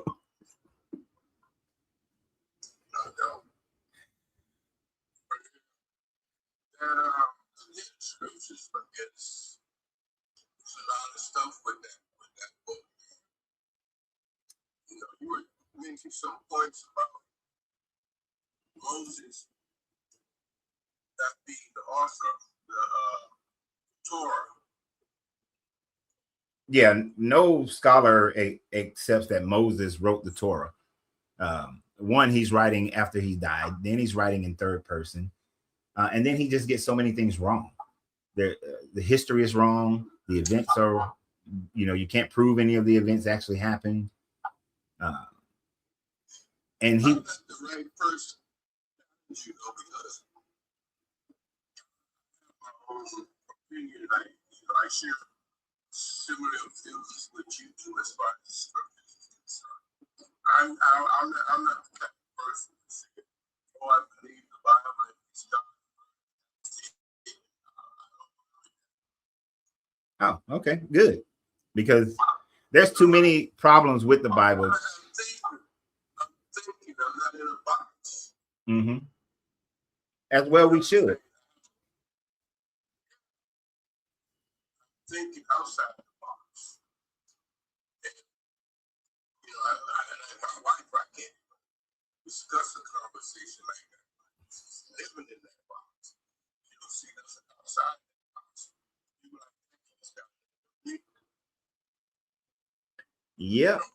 That's why when I chose my wife, I was not choosing anyone who was Christian. Because I'm not even going to deal with it. It's not worth it. I will agree with the Bible in that sense. You need to be equally yoked with your person. And it goes beyond just religious. You should be equally yoked in the important things that govern your life. And religion is one of those things. I'm not telling you to get a divorce or nothing like that. So don't take it that way. If y'all can make it work, then make it work. But if you're starting out there looking, I wouldn't even deal with it. But let me see if there's this other person who's still waiting. Let me see if they want to come on. But I appreciate you. Go on, eat your lunch, man. Eat your lunch. All right, Q.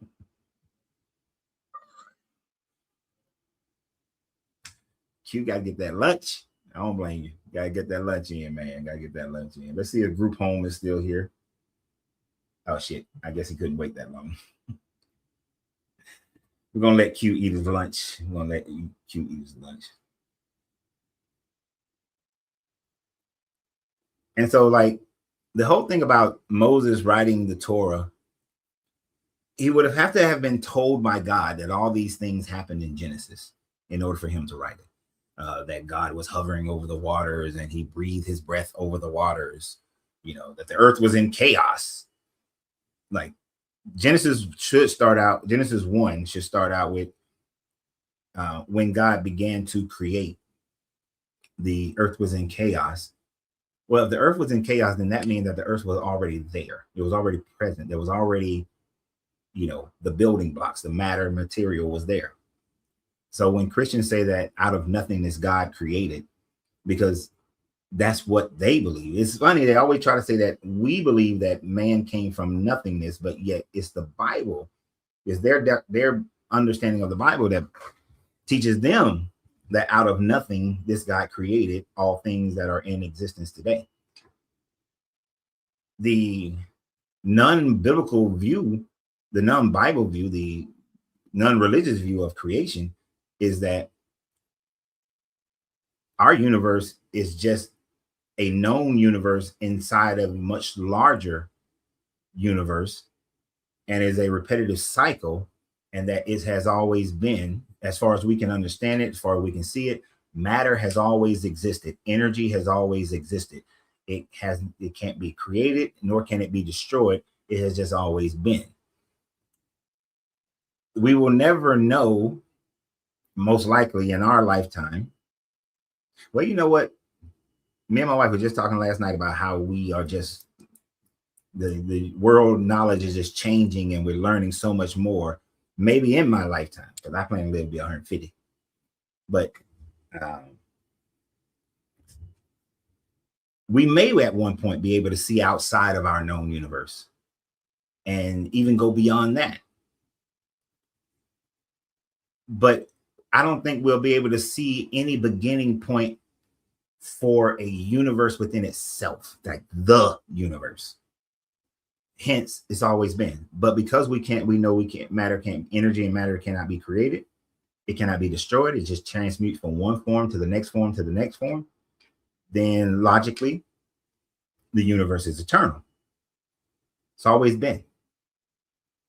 Always will be. It just continuously changed. At some point, our known universe did not exist in the framework that we understand it today. And at some point, it won't exist.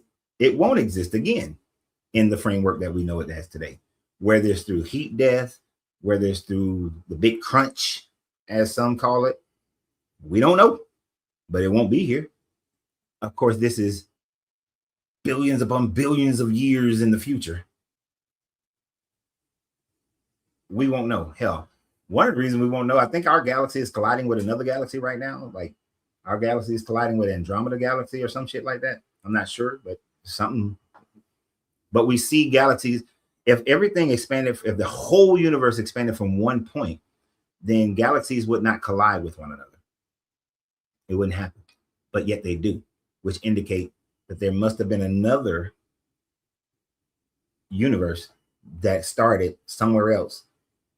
It's kind of like throwing a whole bunch of like if you threw 10 pebbles in the water, at some point the waves will interact with each other. Let me see. I think I'll make sure I asked the question correctly.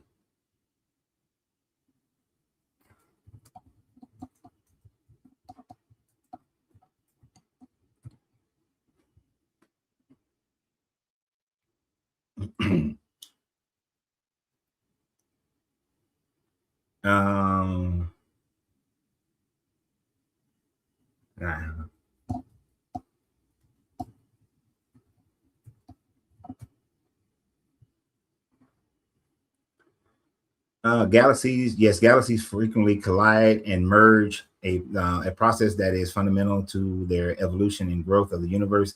These are not solid body impacts, but rather slow gravitational interactions taking hundreds of millions of years, often causing instant bursts of star formation, such as gas clouds and interaction.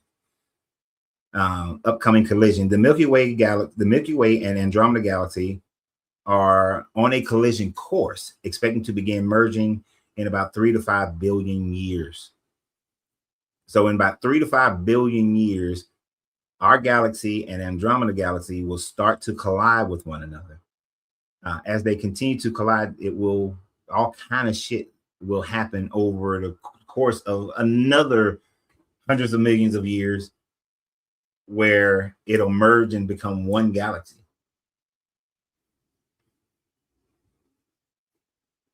If that would demonstrate that the Andromeda galaxy is not from the creation of our known universe, because otherwise they wouldn't be colliding. So it had to have come from some other unknown but now known universe. Well, so it's not. It was unknown before, but now known, since we can see the movement of that galaxy.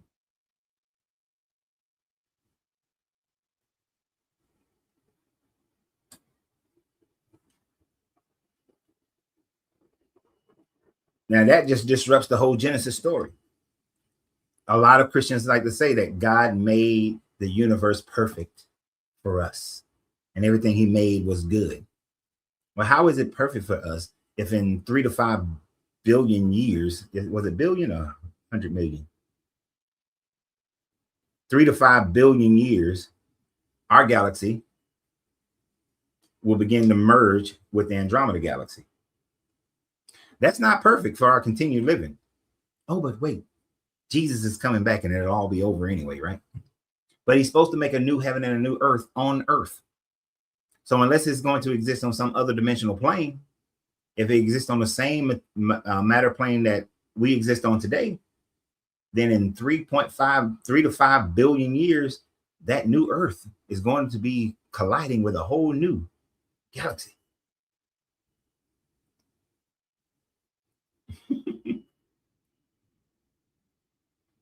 So all of that, none of that works when you look at the grand scheme of things. So this is why Genesis cannot stand. And I say it over and over again. Genesis falls apart, the rest of the Bible falls apart. Genesis built on sand, the whole house falls down, which would include your Jesus character. Jesus would still fall down because Jesus is based on the belief of Genesis. Because you have to have Abraham in order to have Jesus. Well, you got to have all of them. You got to have Adam, Eve, Seth, Noah, Shem, Abraham to have Jesus. And we have absolutely no proof that Abraham ever existed. They say that we know the mountain where he supposedly bought some land and buried him, his wife, Jacob, and Leah. We find mummies all the time. Can't find Abraham or Jacob or Sarah or Leah. Can't find them.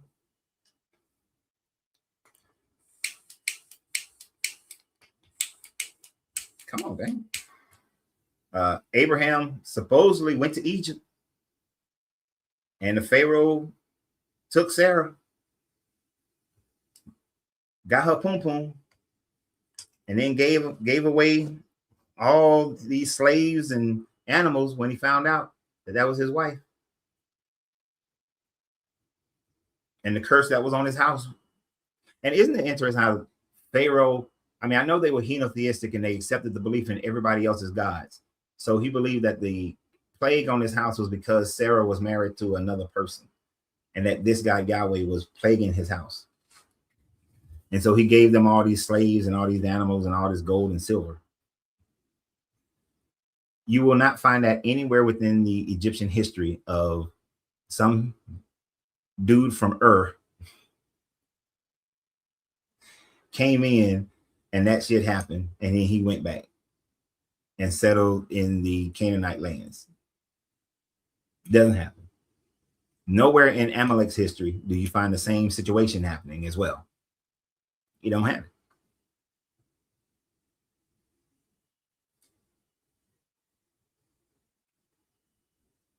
These are just simple stories. We don't have the Sodom and Gomorrah story with its destruction, and which takes away from Abraham negotiating with Yahweh as to whether or not to destroy it or not. There's none of that. There's no destruction of Sodom and Gomorrah by hellfire. He never existed. Tower of Babel. There were languages all around the world before the Tower of Babel, during the Tower of Babel, after the Tower of Babel. This is a grandpa story that was based on a unfinished ziggurat, most likely, that the Babylonian exile refugees then incorporated that story into the Abrahamic story. Because Babel or Babylon means gateway of the gods. But then in the ancient Hebrew, Proto-Hebrew, they had a similar word, Babel, which means confusion. And so some grandpa told a story. That's how the languages came about. Because, yeah, that would happen.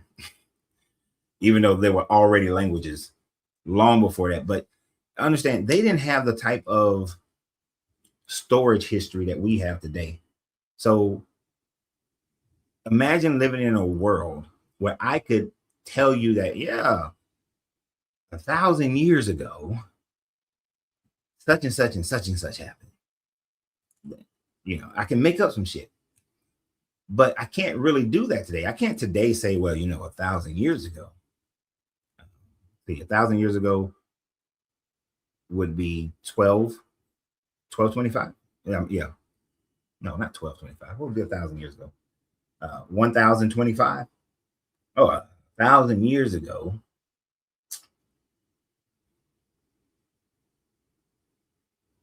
You know, there was a man walking around the Americas, and he brought all the native tribes together. And for 100 years, they lived in peace. But then a great war broke out, and they all started speaking different languages. And that's how all the different Indian tribes came about.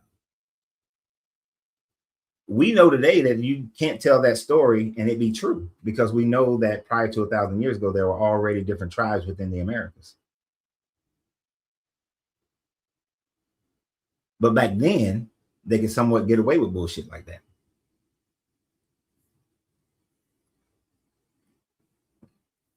You can't get away with that today, because we have archaeology, we have geology, we have recorded histories from 1,000 years ago.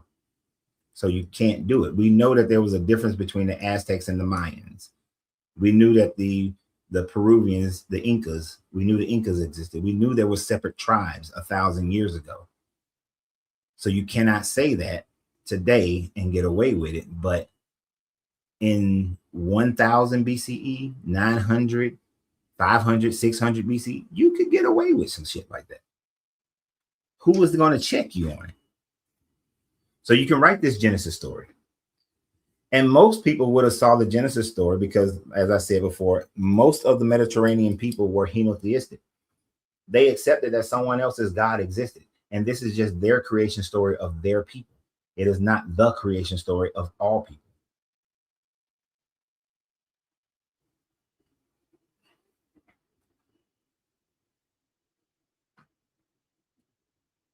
Exactly. Noah's Ark is scripture and historical. They have even said that they might have found it in Turkey. No, they haven't. That has been disproven to just be a natural rock formation in Turkey. That is not Noah's Ark. Now, what the Turkish government did was realize that, hey, this is a great tourist trap. So we're going to stop all archaeological digs in the mountains of Ararat so that we can make that tourist money. They are doing the same thing with Taran Tepe and Göbekli Tepe. They've only excavated 5% of Göbekli Tepe, and then they stopped because it was tourists. They have a place in Turkey where they say was Abraham's, well, it was the Abraham's house, I think. And they were like, oh, yeah, that's it. And so that tourist money, they will not allow excavations of those places to happen because of tourist money. So they have not found Noah's Ark. Ron Wyatt has been proven to be a fraud over and over and over again. And that is where they get this whole Noah's Ark. But it's a tourist trap. That's it. All right. And I mean, the government of Turkey pretty much says it, that it's a tourist trap. It pretty much is telling you that it is. At first, they wanted it to be right, but then every geologist and archaeologist went to the mountains of Ararat and was like, nope, this is not a boat. This was not petrified wood. This is not Noah's Ark. As they kept doing that, the Turkish government then said, shut this shit down. They're messing up our tourism. But if you listen to Ron Wyatt, I have to question your intellectual honesty, because the nurse, who was never an archaeologist, Ron Wyatt, has made so many claims that have all been debunked. and yet people still have a desire to believe it, and so they believe it. Yep. Mecca is a huge tourist trap, and they got me. They got me. They got my tourist money in Mecca. I told them I was on my Hajj, so I can go in there. And they run around this rock 7 times, throwing other rocks at the rock. It's a tourist trap. Then you go get you some street food, get you some other material, some other, you buy some other stuff. If you go, I do recommend people go to Jerusalem, especially if you're deconstructing, because you'll see a lot of stuff and you'll be like, oh, this ain't right and that ain't right. It does help to validate your thought process when you go to Jerusalem. But everything in Jerusalem that is supposed to identify Jesus is a tourist trap. Whether you are going to the Protestant version of the tombs, which is an Iron Age tomb, so Jesus wouldn't have been in there, or if you go to on Mount Calvary where they built a church over everything, all that shit's a tourist trap.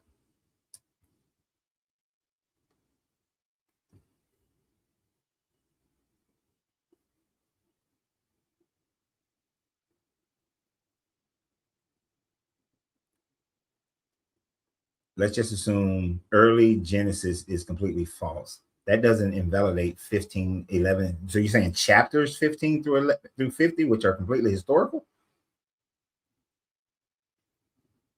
I don't, off the top of my head, I don't know what those chapters start with.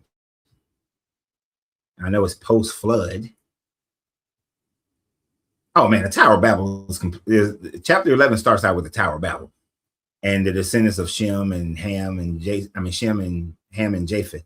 Those stories are completely false. Okay, so first of all, in order to create enough genetic diversity to restart the planet's population, you need at least 16,000 people, 16,000, in order to have enough genetic diversity to not create a whole bunch of handicapped people. That's the first thing. Otherwise, you're saying that we're all handicapped. But 3 couples cannot restart civilization. Also, from the time frame of the flood to Tower of Babel is about 100 years, 120 at best. That's not enough time to repopulate enough people to build a city. So that ain't happening. Also, it's not historical because people were, at the time frame of the Tower of Babel being constructed, there were people in China, there were people in Greece, people in Egypt, people all around Mesopotamia. There were people in the Americas. So those 3 people could not have restarted civilization. So chapter 11 is not historical.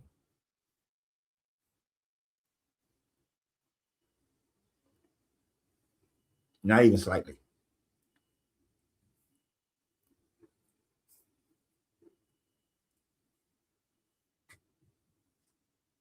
Chapter.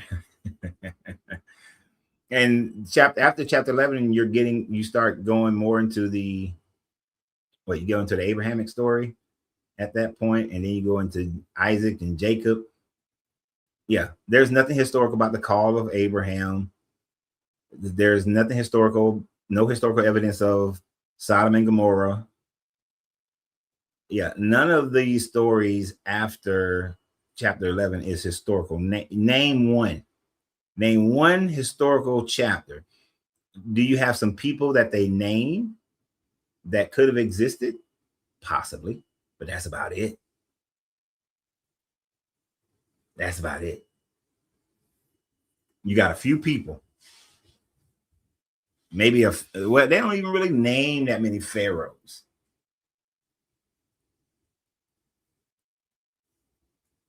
I don't even think.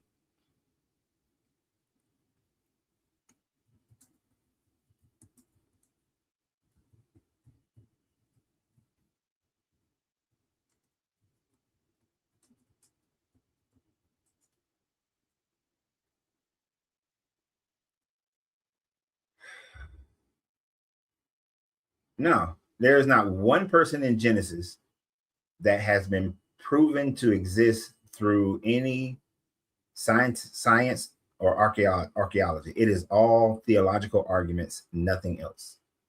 Not one person, not one king, not one queen, not one person in Genesis has any evidence of existence.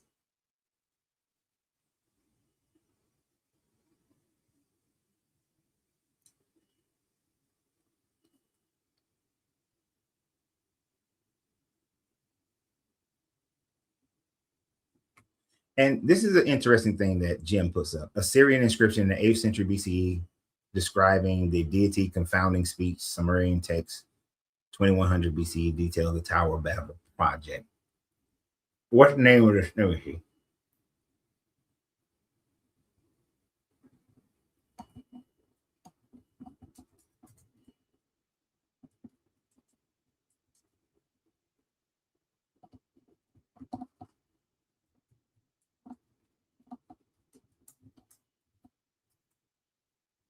Let's see here.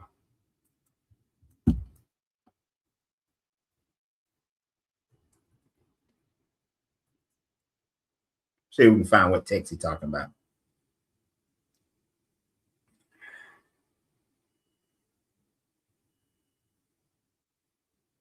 This is Mesopotamian. The texts such as the Eridu, Genesis, or the Emerkar. I can't say that right. The Lord of Atticus described a time when humanity spoke one language until the god Enki and other gods changed their speech and causing content of scattering them. So you're talking about a text that's older than the biblical text, which is a okay. So this is one thing that always trips me out. People try to validate the Bible based on other people writing a similar story, but yet those people wrote their story before the biblical story was ever written. And then people want to claim that this proves the biblical story, instead of realizing that it just demonstrates how the biblical story is most likely a copy of a previously known story. You cannot put the biblical story in front of something that's written older than the biblical story. The Assyrians, talking about Enki and Enlil, which would be from the Sumerian text, the Sumerians were around thousands of years before there ever was an Israelite, before Abraham ever was, before Noah ever was, before Adam ever was. The Sumerians, Akkadians were. So therefore, their version of the story being told before the Israelite version is ever being told just demonstrates how the Israelite version is utilizing the Sumerian version as their own template for their own stories.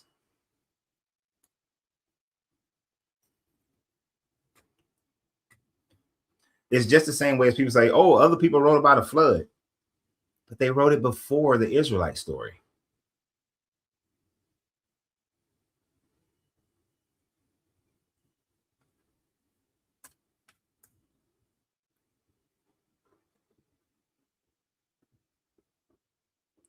So if we find a story that's written by the ancient American tribe about the confusion of language, or an ancient African tribe about the confusion of languages, and it was written without contact, then what that also would demonstrate is that what's called mind share. That people come up with the same bullshit, just like everybody got a mountain god who had mountains. Everybody has an ocean god who has oceans. Everybody has a lake god that has lakes. River gods that got rivers. You're going to come up with some of the same stuff.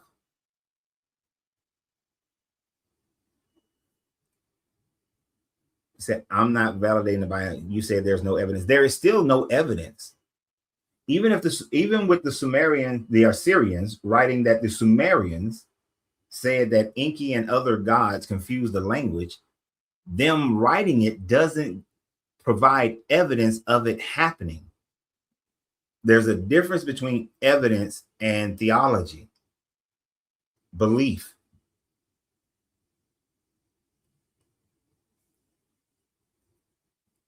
And that's not evidence of it happening.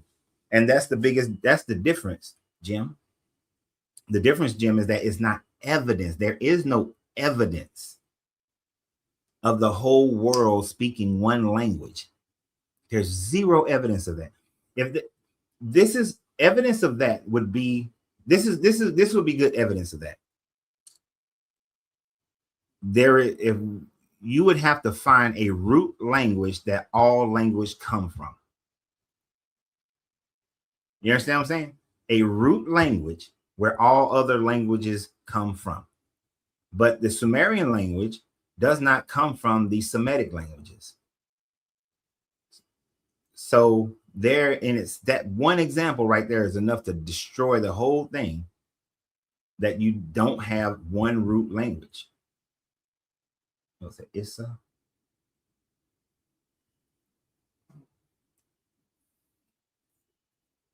Issa. Issa. Issa? You there? Issa. Issa. I can hear you breathing. Issa.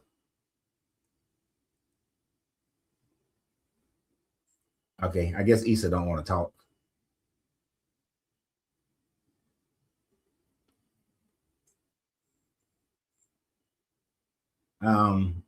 I tried to bring your own. What is his name? Issa wait a minute. Yeah, Issa Purnell. I don't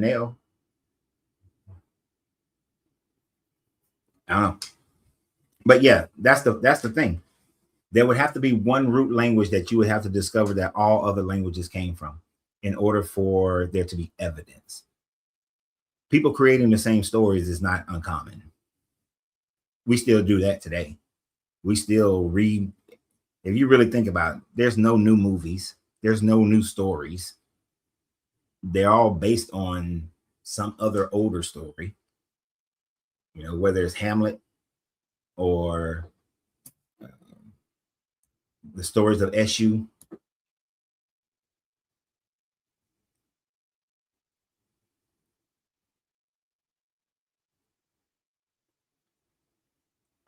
So we're not, but now, if you found that, if somehow linguistic archaeology were to discover a common language root for every language, you'd have something. But here's the thing. I guarantee if that language root was discovered, no, that's not going to work. I was going to say that it would have to be a language root would have to be something that comes out of, since Homo sapiens come out of Africa, that it would come out of Central Africa as a language root. But the problem with that is that Neanderthals are not from the same branch as Homo sapiens. Well, they're from the same branch, but they are divergent of a common ancestor. So the Neanderthals would have had their own language, just as Homo erectus would have had their own, because I think they come from a different branch as well. They branched off as well. So they would all have their own different languages. And then the people of the Americas and so on and so forth, because there was the hominids. As of right now, during Pangea, there were no hominids, no distinctive hominids that we can point to. So these hominids developed into their own branches, completely separate from each other, developed their own separate cultures, would have developed their own separate languages. And so there would never be a one language root for any of the hominids. Our biggest issue is that we really don't know anything about any civilization beyond that was in existence prior to the last ice age. We have very little to nothing on a civilization before then.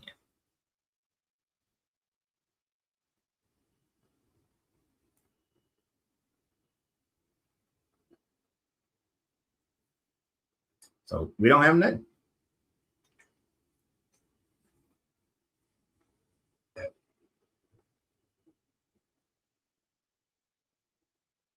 What about the constellations? What about them?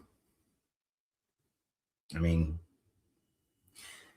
the constellations for the Aboriginals are different than the constellations for the Egyptians, which is why we know there's a northern and a southern hemisphere. The movement of the sun is different on the northern hemisphere and the southern hemisphere. Movement of the constellations are the same or different. It's one of the reasons why. And I am not getting into a flat earth debate, because the flat earth that's a dumbass debate to get into. Although biblical readers should believe in a flat earth. If you believe in the Bible, you should believe in a flat earth.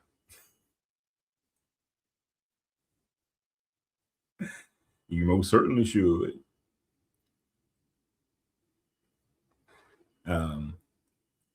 One of the things that the Egyptians discovered, I was reading this thing. I didn't read deep into it, so I can't quote everything about it. But supposedly there was an Egyptian fleet that went around Africa. And one of the issues that they had was the fact that once they went past the equator, they noticed the sun moved differently, the constellations moved differently. And so when they returned, they were like, oh yeah, no, this shit ain't flat.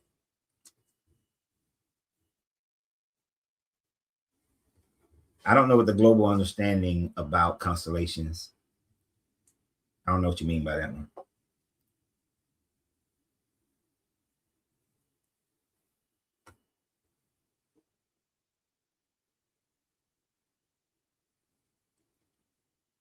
And here's the one thing about constellations.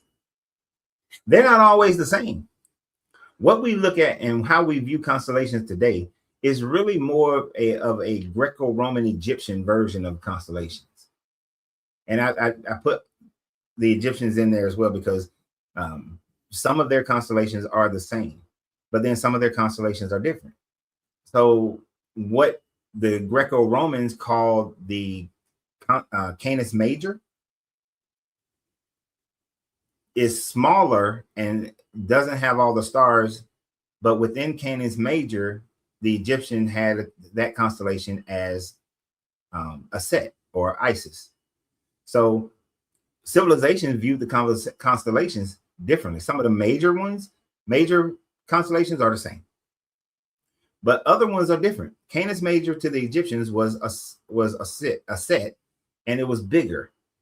The Sirius was the womb of Isis, and they viewed it as what they call Orion the Hunter. That was Asar or Osiris, and the belt of Asar points to the womb of Isis, which on December 25th birthed the sun Heru or Horus. So there wasn't a global understanding of constellations in the ancient world. They had different ideas of the constellations because you can draw out however you wanted to, or what you saw, your perspective. Right? So the Aboriginals would have seen the constellations differently. So would the tribes of the Americas, but certain things would have been the same. Like they would have recognized Sirius, they would have recognized the North Star. Orion's belt would have been recognized. Big Dipper, Little Dipper probably recognized. The zodiacs, not all the same. At one point, there were civilizations that had 13 zodiacs. Others had 12. We in our time just accept a kind of a global view of the constellations. He said just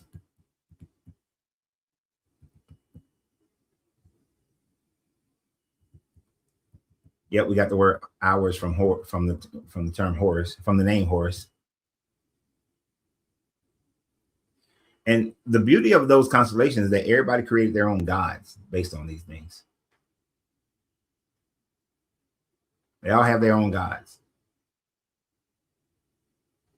And they all create their own narrative, their own stories based on these.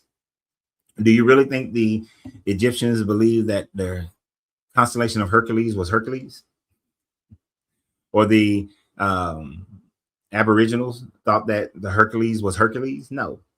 It had a different story, a different narrative. It would have been a different, and they may not even had that constellation as part of there. They might have drew something different.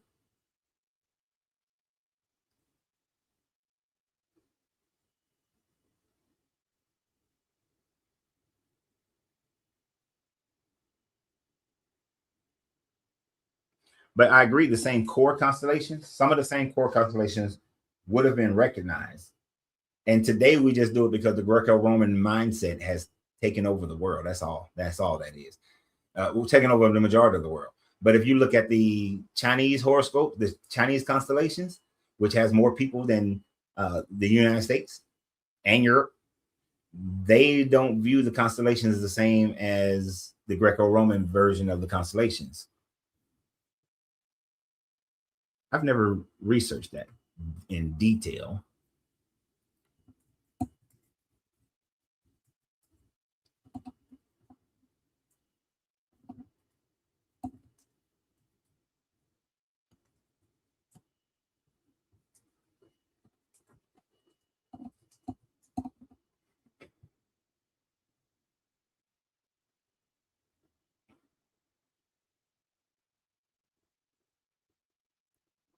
Let's see. No, the Chinese constellations are not the same as the Western international constellation.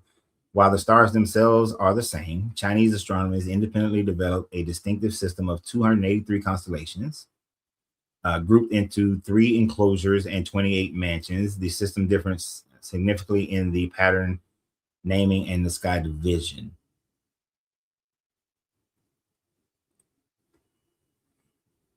For example, the Big Dipper is known as the Northern Dipper in China, and Sirius is part of a larger, distinct constellation called the Celestial Wolf.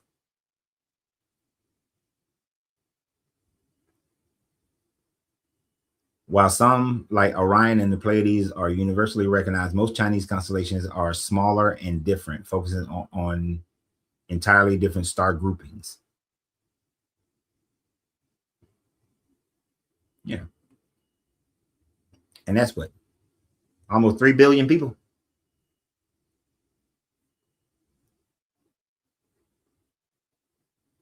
So the constellations don't mean shit, really. And I for a minute, I was one of those people. I'm a Libra. Constellations don't mean nothing. It means absolutely nothing. I forgot what I am in the Chinese zodiac. I mean, like a dog or a rat or some shit like that. Oh, that rhymes. A dog or a rat or some shit like that.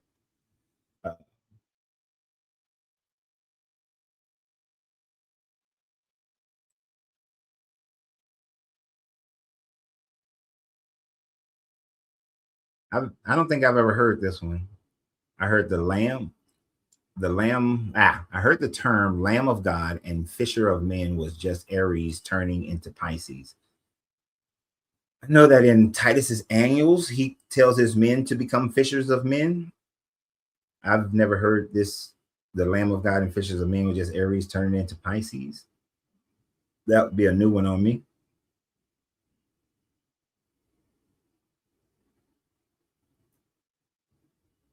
Charles.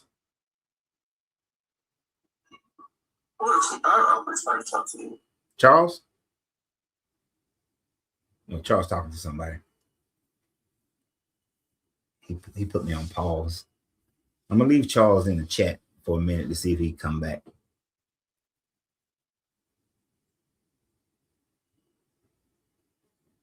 And 12 zodiacs, 12 apostles. Yeah, it seems like they just, you know, the whole numerology thing is another bullshit thing to me, where these numbers mean something. It's kind of like what my grandmother said. A root don't work on you unless you believe in the root. Numerology don't mean shit unless you believe in the numerology.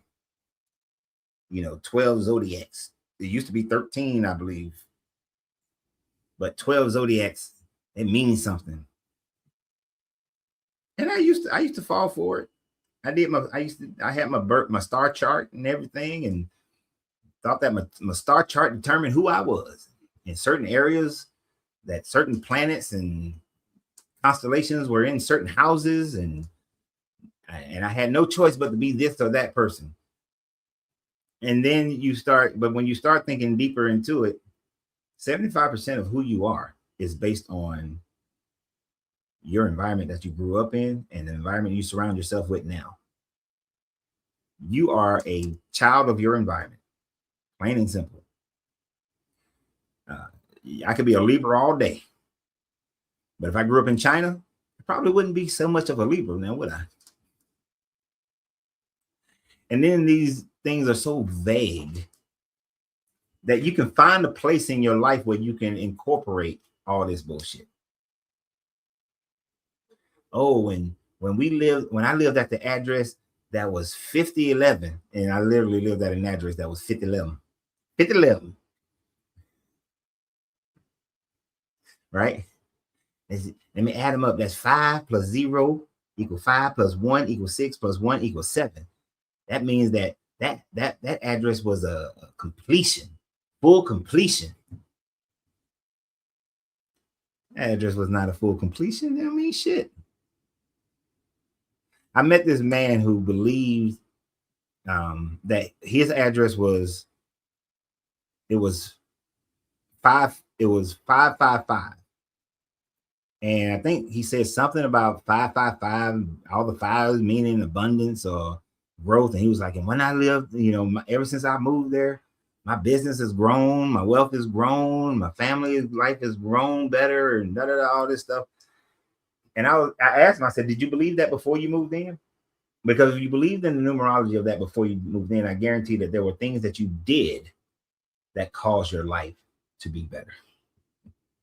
It had shit to do with 555 address.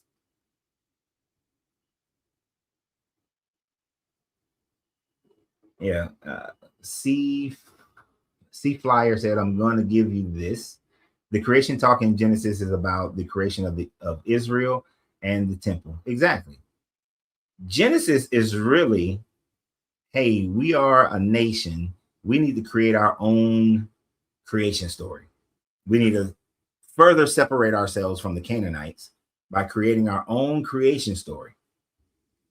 And guess what? We're going to make one. We're going to talk about Adam and Eve, and we're going to have, or God creating everything. And then we're going to get Abraham. He's separated, but we don't want Abraham separating from the Canaanites because we don't like the Canaanites. So we're going to have him come out of the city of Ur, and then we're going to make him, into, the father of our religion. And then he had his children, and we get to Jacob, and God renamed him Israel, and that's why we Israelites. It's a bunch of bullshit, and we want them to come out of Shem, Semitic Shem. Yeah, that works. And you just make some shit up. It's just like people make up their own history now. Oh, I'm a Hebrew Israelite. Oh, I'm a pretendian. Oh, I'm here and there, and you ain't got no information to back that shit up. My grandmama said, the Bible said, you can't show me your lineage. Show me yours.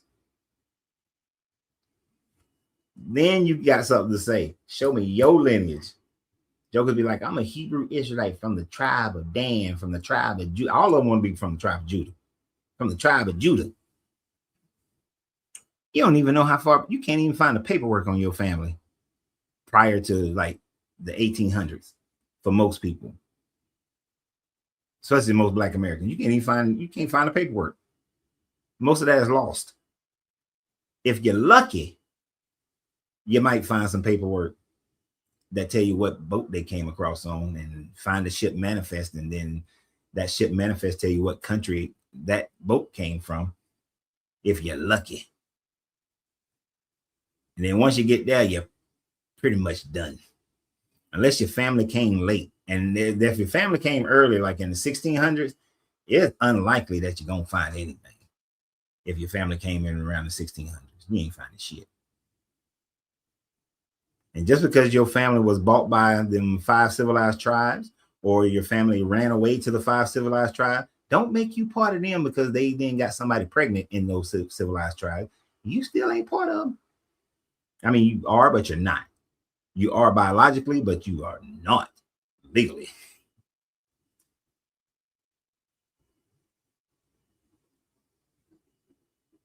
You are not.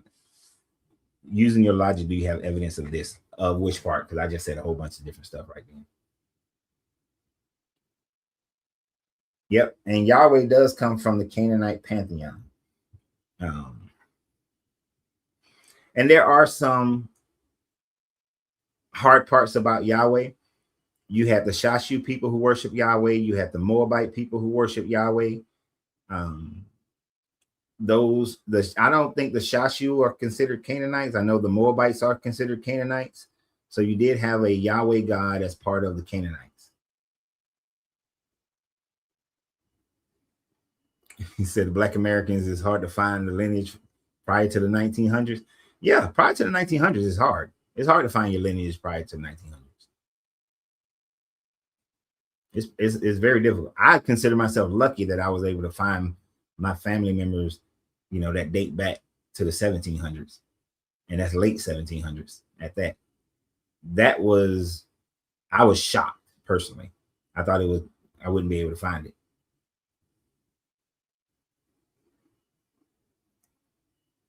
And part of the reason why I was able to find it is because of the, part of it was two parts. One was in 1850 when the white dude, whose name is Reed, came to the Americas. I was able to find him. And then, but prior to that, the African part was very hard to find.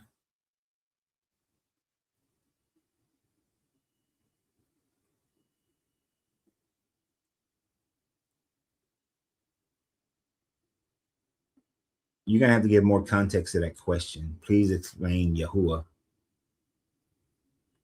I need more information. But yeah, Yahweh is just a Canaanite deity who got merged with El Elyon later on by Josiah, started merging them two together.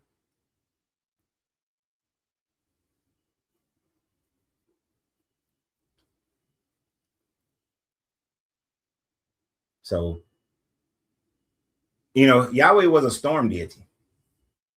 And so was Baal. Baal was a fertility storm deity. Yahweh was like a disaster storm deity. And so, because the Israelites started going under Assyrian captivity and then Babylonian captivity, they started worshiping Yahweh and incorporated Yahweh into El, because they thought, not because they were getting their ass whooped by a more powerful military, they thought that they was getting their ass whooped because they were being disobedient to Yahweh, and so Yahweh was punishing them. So then they started worshiping Yahweh.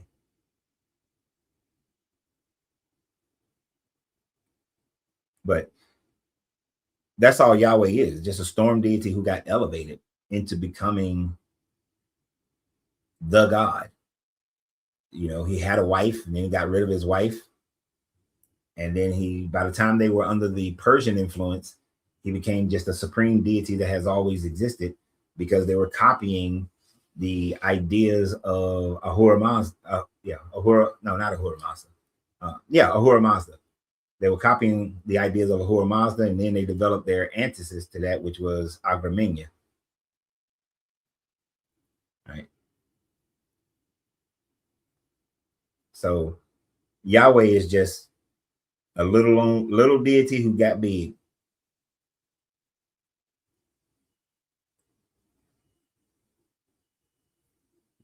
And then it depends on who you're reading from. The Gnostics thought that Yahweh was this evil God that created the world without the consent of the Sophia, which is wisdom. So without the balance of the feminine energy, created the world and has entrapped our souls in this world. And Yahweh coming from the Canaanites is not a theory. That's proven that Yahweh was a Canaanite God.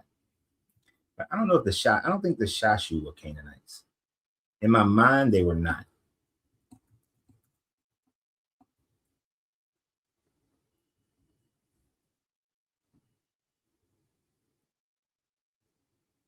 the Shashu were not ethnically or strictly classified as Canaanites by the Egyptians, but rather a Semitic pastoral nomadic tribe. Right. They were Semitic. And understand, Semitic just means that they come from a common language. That's it. That's all Semitic means.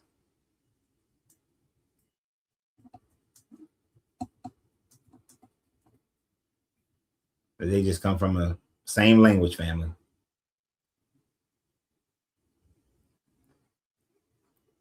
And Yahweh was just an ancient Semitic god who got an upgrade by the Israelites.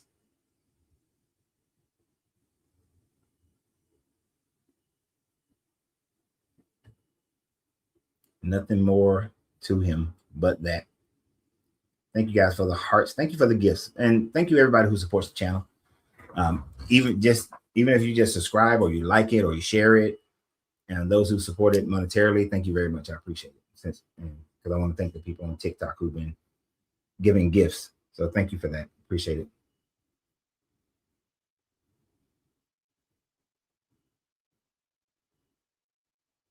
So the northern Israelites are the ones that went to the Canaanites for help, and they told them only if. You couldn't put more in there. What time frame would that be, C Flyer? Are you talking about during the time frame of Hezekiah? And that would be like in the 700s BCE.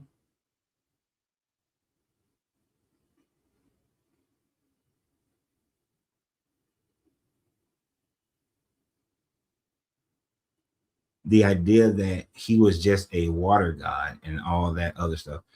I didn't say he was a water god. He was a storm deity. And that's not a theory. If you research Yahweh, the Canaanite deity Yahweh, he was a storm deity, not a water god.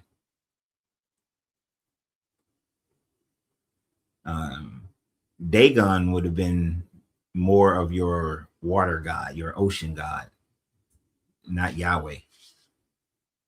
But he was a deity of storms and a war deity as well. Storms and wars. So he was kind of like Thor and Ares mixed together. How about that? He was Thor and Ares before there was Thor. He was Shango and Mama Wata. Well, no, Mama Wata is a water deity. So who would he be in the Ifa? He would be Shango, just Shango, storm deity. Because Shango was storm and wars. And you see, that shows how people came up. They see storms and they made a god out of it. Thor, Shango, storm deities. You know, got some water, got an ocean. You create your deities for the ocean. Neptune or Poseidon.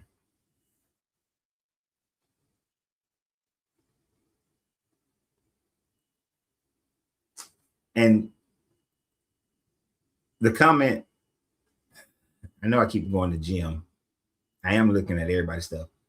The fact that they was attributed to him is the fact that that's who he was. That's the thing.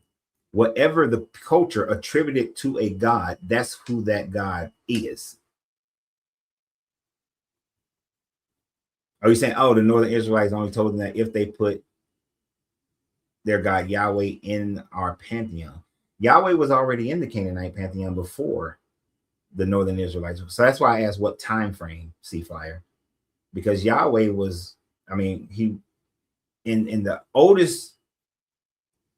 I understand what you're thinking. In the oldest Canaanite pantheon, there you don't have much mentioning of Yahweh. Then Yahweh becomes a part of their pantheon, because first it's just El and Asherah, Baal, Mot, Moloch, and then you get Yahweh. But the introduction of new gods is a common thing you can find in every religion. I don't know if the northern Israelites were forced to add Yahweh to their pantheon. I've never encountered anything like that. I've never seen anything like that in research.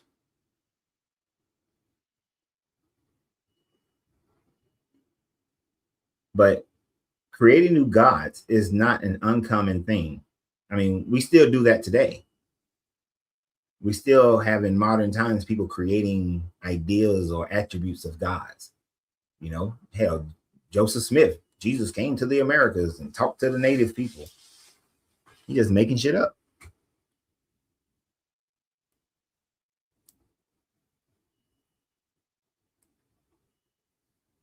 Just,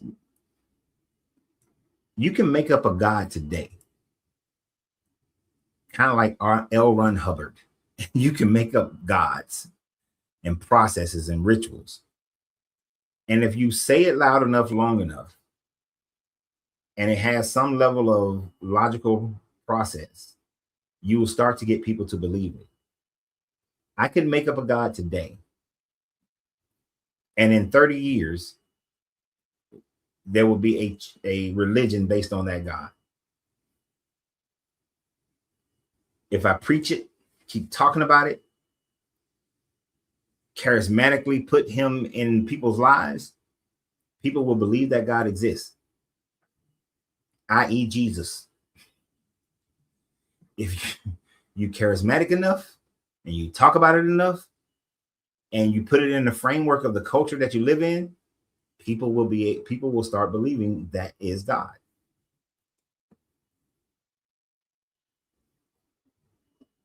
Like atheism. Atheism has been around since the beginning of man. Men haven't always believed in gods.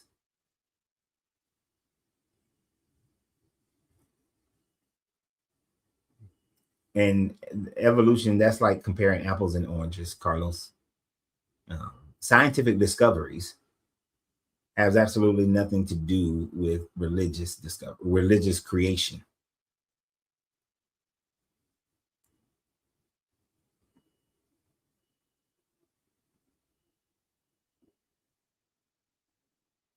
Shit, it's people who now started worshiping the ancient aliens. You watch enough of History Channel's Ancient Aliens, you'll turn that into a religion. You can turn that into a whole religion. That we were seeded by the aliens. They came down and they changed man into the dominant creatures that we are today of the planet with reasoning and opposable thumbs. And they were from the star Sirius. So now I pick a different star since the Dogon has already had star Sirius. I picked like a star in the Andromeda galaxy somewhere, some bright star, and say that they came from there and they moved their galaxy. That's why they're merging with our galaxy in 3 to 5 billion years. That's the unification that the gods are bringing to us by merging the galaxy. And your hair is what were black people saying back in the day? Your hair is an antenna to receive messages from the creator gods who dwell in the Andromeda galaxy. It's like watching Star Trek Deep Space Nine. You know, the people of Bajor believe that their gods lived in the wormhole and they had a celestial palace, and Benjamin was the emissary and he was their savior, their Messiah was Benjamin, and he went and lived with the celestial beings in the wormhole. And the people of Bajor they believe that was true. This is ancient aliens. That's all this stuff is. Phenomenon that is greater than your understanding. I'm going to create a god for it. There must be some being, some intelligent being that has facilitated this. And so then we make up these other stories, these creation stories and these flood stories and towers of Babel. And then there's the person who initiated it, the father of the religion, you know, and all this other bullshit. So no.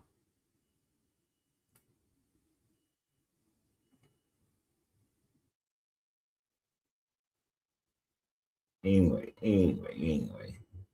We ain't getting much pushback on this today. We ain't getting that much pushback. Got a little pushback. Not too much pushback. We're getting close to the 3-hour mark. Time sure flies when you're having fun. Ladies and gentlemen, boys and girls, children of all ages, I present to you Bishop Nubs. Well, hello. What's up, Nubs? I hate to be the one, but I have to address the elephant that nobody addresses in the history room. What is that? The elephant. What's the elephant? You mean a literal elephant? Yes, I mean like the literal elephant that has its origins in the Americas, and there's no way that it could have gone through the many different species of elephant if the creation story was true. Now, the problem with that is we have the bones that go through the different transition species, as well as the horse. The American horse. So if we're gonna address like these stories, we need to discredit all archaeological digs of all of the ancient creatures that we actually have, like Smilodon and the American cave lion, the American jaguar, the dire wolf, the dire fox, the American sloth, the giant American sloth. I mean, I could continue, but I think you get the point. Don't forget about camels. Oh, yes, the American camel. Yeah. Bears. 75% of the world's species of plants that are edible come from the Americas, or plants that came from the Americas. So I'm going to say, let's look at the geology and let's look at the archaeology, and then let's look at Genesis. And if they line up, then I'll believe it. But until the elephant in the room is addressed, I'm going to call it bullshit. Yeah, I never utilized that as a point of reference, but you're absolutely correct. Elephants, camels, horses all came from the Americas and migrated to Asia over the last ice age. And their species changed dramatically as they migrated into where they are presently. If there was this whole flood thing, or this this whole Genesis story, that could not have happened. Even in fact, all of the animals at Göbekli Tepe have their origins in the Americas. Mm-hmm. So which came first, the chicken or the egg? I'm with you because you just got me thinking about that right now. The fact that if this guy brought all the animals to Adam, and the Garden of Eden was where these rivers are supposed to be, and where Eden, east of Eden, then there would not be fossil bones of elephants and camels and horses in the Americas. Unless they switch the story or, something like that. But that's a whole nother bag of worms. You do have those who say that that Florida was the Garden of Eden, and that the Mississippi is the Nile River. Here's the way I look at it. I think the Bible has aspects of ancient truths, but it's such a hodgepodge that it's not even viable as evidence anymore because it's been so mutilated and destroyed. But I do personally, I'm of the understanding that 7 rivers flowed into the Nile, and 7 rivers happened to flow into the Mississippi. But aside from all that, I would also say it's really interesting. I actually live in a particular region of the world that is unique. It's called the Driftless Zone, and it's where the glaciers did not actually hit. And in fact, the region I'd say not even 5 miles from me, looks like a miniature version of the Appalachian Mountains. Mm-hmm. Also, Minnesota has the oldest, in fact, the oldest rock in the world is right here on Minnesota. Oh, didn't know that. Never heard that Yeah. before. You know what I found interesting? You know, this past summer, me and my brother rode from Texas to Washington State. Okay. And especially in Montana.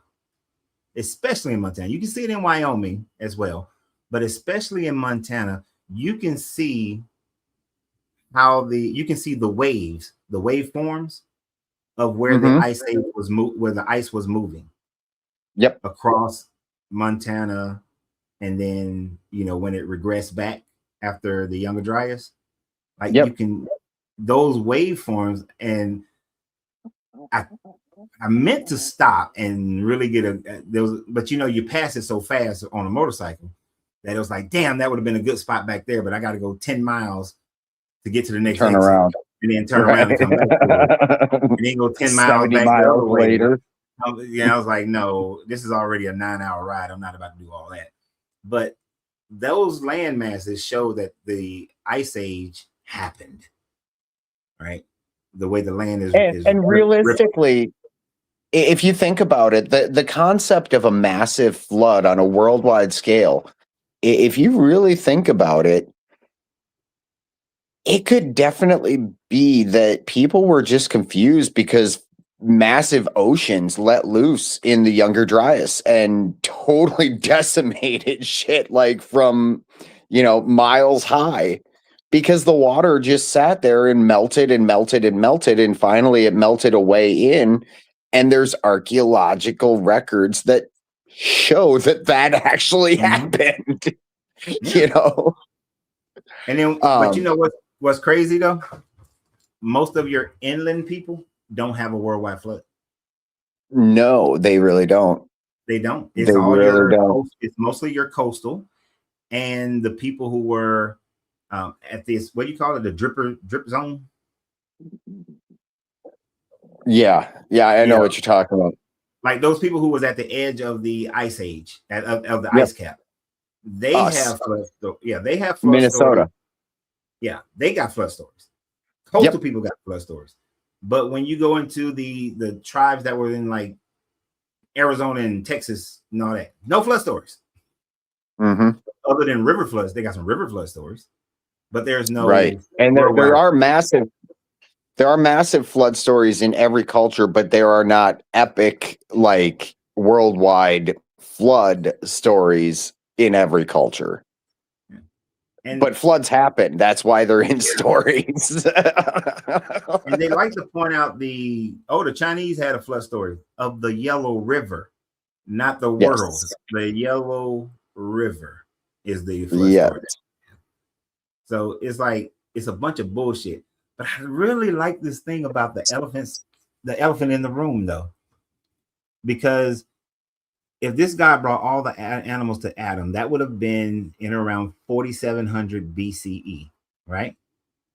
But how could he have done that if their bones were in the Americas in 50,000 BC? He can't make Not only that, but we have sites that are being questioned up to 200,000 years ago down in Mexico. And they're dating it based off of volcanic eruption. And they just keep on digging deeper and deeper. Like, the more I've explored into the Americas being like the original place, because it all kind of started with Minnesota being the oldest rock out there. And I was like, well, wait a second. That's in my backyard. Like, I could go see that. And then just hiking with my son, that the river basin that is most of the driftless zone is literally like 5 miles from my house, like I said. So I can go look at ancient rock structures. And there again, like you were saying, I can actually see the waves coming in, and you see the fluctuations in the sandstone. And because it's sandstone, you see it so much more pronounced. You know, and like just our geology up here, there's a reason that Minnesota identifies itself by its name. You know, Hey, like I'm getting the oldest stone is in Canada. In the Canada Northwest Territory, 4.02 billion years old. that Minnesota, I forgot what kind of stone it is, but it's considered the oldest stone. I mean, I could be wrong with my facts, but I was just researching shit. There's some is Waters Meet something that's in Upper Michigan Peninsula. Utah includes the 3.5 billion year old Morton's Genesis stone in that's Minnesota. Yep. Yeah, that's the oldest in America. Yours and the one, my bad. in Not the world. Yeah, yours and the one in Michigan, which are pretty much the same damn stone, but they're the same type of stone. They're the oldest one in the United States. The oldest one in the world is in Canada in the Northwest Territory. But So even basically, that one up there is similar. It's Acosta Genesis, Geneiss, which is Genesis, something shit. My phonetics ain't working right now. so Genesis and Yeah, did they just get it misspelled in the Bible? I knew he's gonna say that. But the difference in age, the difference in age is about 1 billion years in Canada. So that's the one they're saying is the oldest, but it's the same type of stone that's in Minnesota and Michigan. Minnesota. Yeah, Minnesota and Michigan. Well, and then if you think about it, I'm pretty sure Minnesota is directly south of Canada. So I mean, it is technically the same landmass. Well, and that's Different ages. a valid point. It is the same. The landmass is the same. It is still it's North and South America. I was trying to see a map of like where exactly it's located. Find the map. Find the map. Find the map. Find the map. Oh, maybe if I click that button. Shout out to Dora. Yeah, it encompasses a large portion of, but it's right there in the middle of Canada and stretches all the way up to the almost the most northern part of Canada. But it does include Minnesota and Michigan. So it's part of the same rock formation. Yep. Yeah, it's part of the same rock formation. And the other one that really gets me as far as history is where the fuck did the copper come from for the Bronze Age?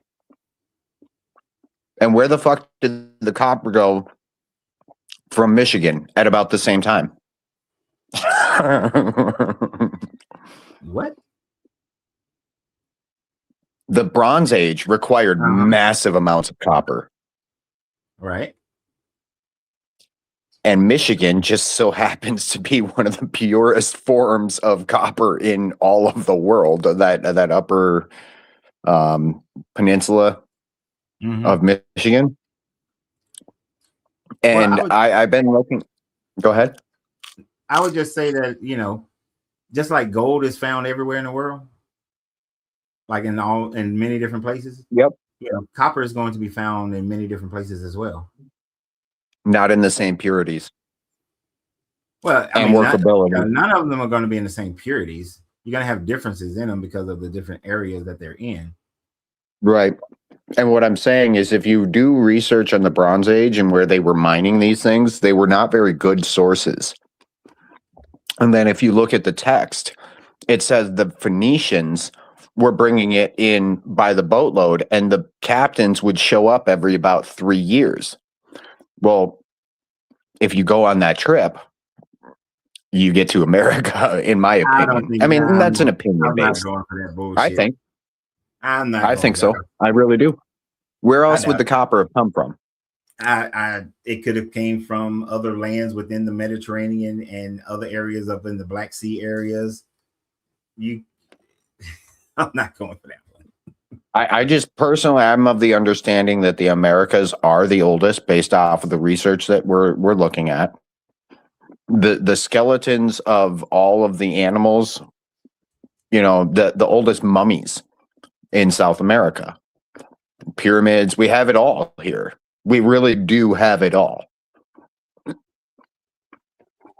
Yeah, but a lot of those pyramids are not as old.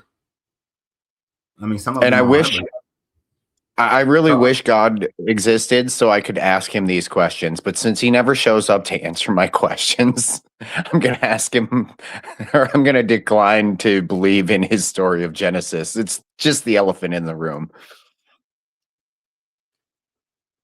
I'm looking at a map here, and there's a shit ton of copper in Michigan and Minnesota, but there was also a shit ton of copper in the Troodos Mountains during the Bronze Age in Cyprus. Yeah, but those supplies were not like. There was. I don't know. I'd have to give you. They were in the Sinai Peninsula. See, the purity doesn't matter in this situation. Yeah, it does. No, it does not, because the fact that they still would have had the availability of copper and then be able to utilize that copper in order to start their Bronze Age, to move from a copper age to a Bronze Age, they still would have had it. Would it have been, if they were able to mine the copper from Minnesota, would they have had stronger and better bronze? Sure. But they had what they had. They still had copper in order to make bronze weapons and products, pots and pans and whatnot. It just, the thing about it is, it would have been better. The thing about it is in the records that I've seen from Egypt, they were revered for the purity of the copper, right, which indicates that it indicates it's either been purified, and you can purify copper. Like, I understand you can purify copper. I don't disagree there. However, the methods that they're using would have been extremely difficult. I don't know. It's one of those history's mysteries that God will never tell us because he doesn't exist. It ain't a mystery. And stop eating. Yeah. I hate mouth noises when people eat. My bad. I know you do. My bad. I totally forgot. I hate mouth noises. But that's why I got off with the other guy earlier. He started eating lunch. I don't even like my own mouth noises. And I don't smack. I don't even like to hear it in my jaw cracked. I know it annoys people. But still, but you're annoying me. That's different. Purification processes have been around during that time frame that they were, for a long ass time. Through the Iron Age, the first Iron Age, second Iron Age, Copper Age, Bronze Age, So there was thousands of years of smelting metals, and I'm sure the technologies got better and better as they were able to do it. So, I don't think that they got the copper from Michigan and Minnesota. The Phoenicians were great. It'd be fun, but I don't think it'd be fun to see if it'd be really fun to see if it could be tested to find out where the copper actually came from, because there's a lot of speculation, but there's also a lot of history that we just don't effing know, and that's just a fact. Yeah. So it'd be cool to know, but I think it's going to remain a speculation and etc. I'm looking it up right now. It's a known theory that, I mean, it's not a very mainstream theory, but I am not alone in my understanding. They're saying it primarily came out of Cyprus. And see, I just don't see that the Cyprus mines were that of a quality that could produce or substantiate the enormous amounts that even Egypt alone used. Well, I mean, there was a lot of copper mines. There was Cyprus, there was in the Alps, all throughout Eastern Europe, through the British Isle, in the Iberian Peninsula, and in the Middle East. Yeah. So you had plenty of places where they could have gained the copper, and you can test the copper to see exactly where it comes from. Yes, and that's what I'm saying. Sure I cannot personally. There's no way I'm going to Egypt and grabbing those things and doing those and for anybody else to do them, it's merely my speculation at that point. It's hearsay, conjecture, etc.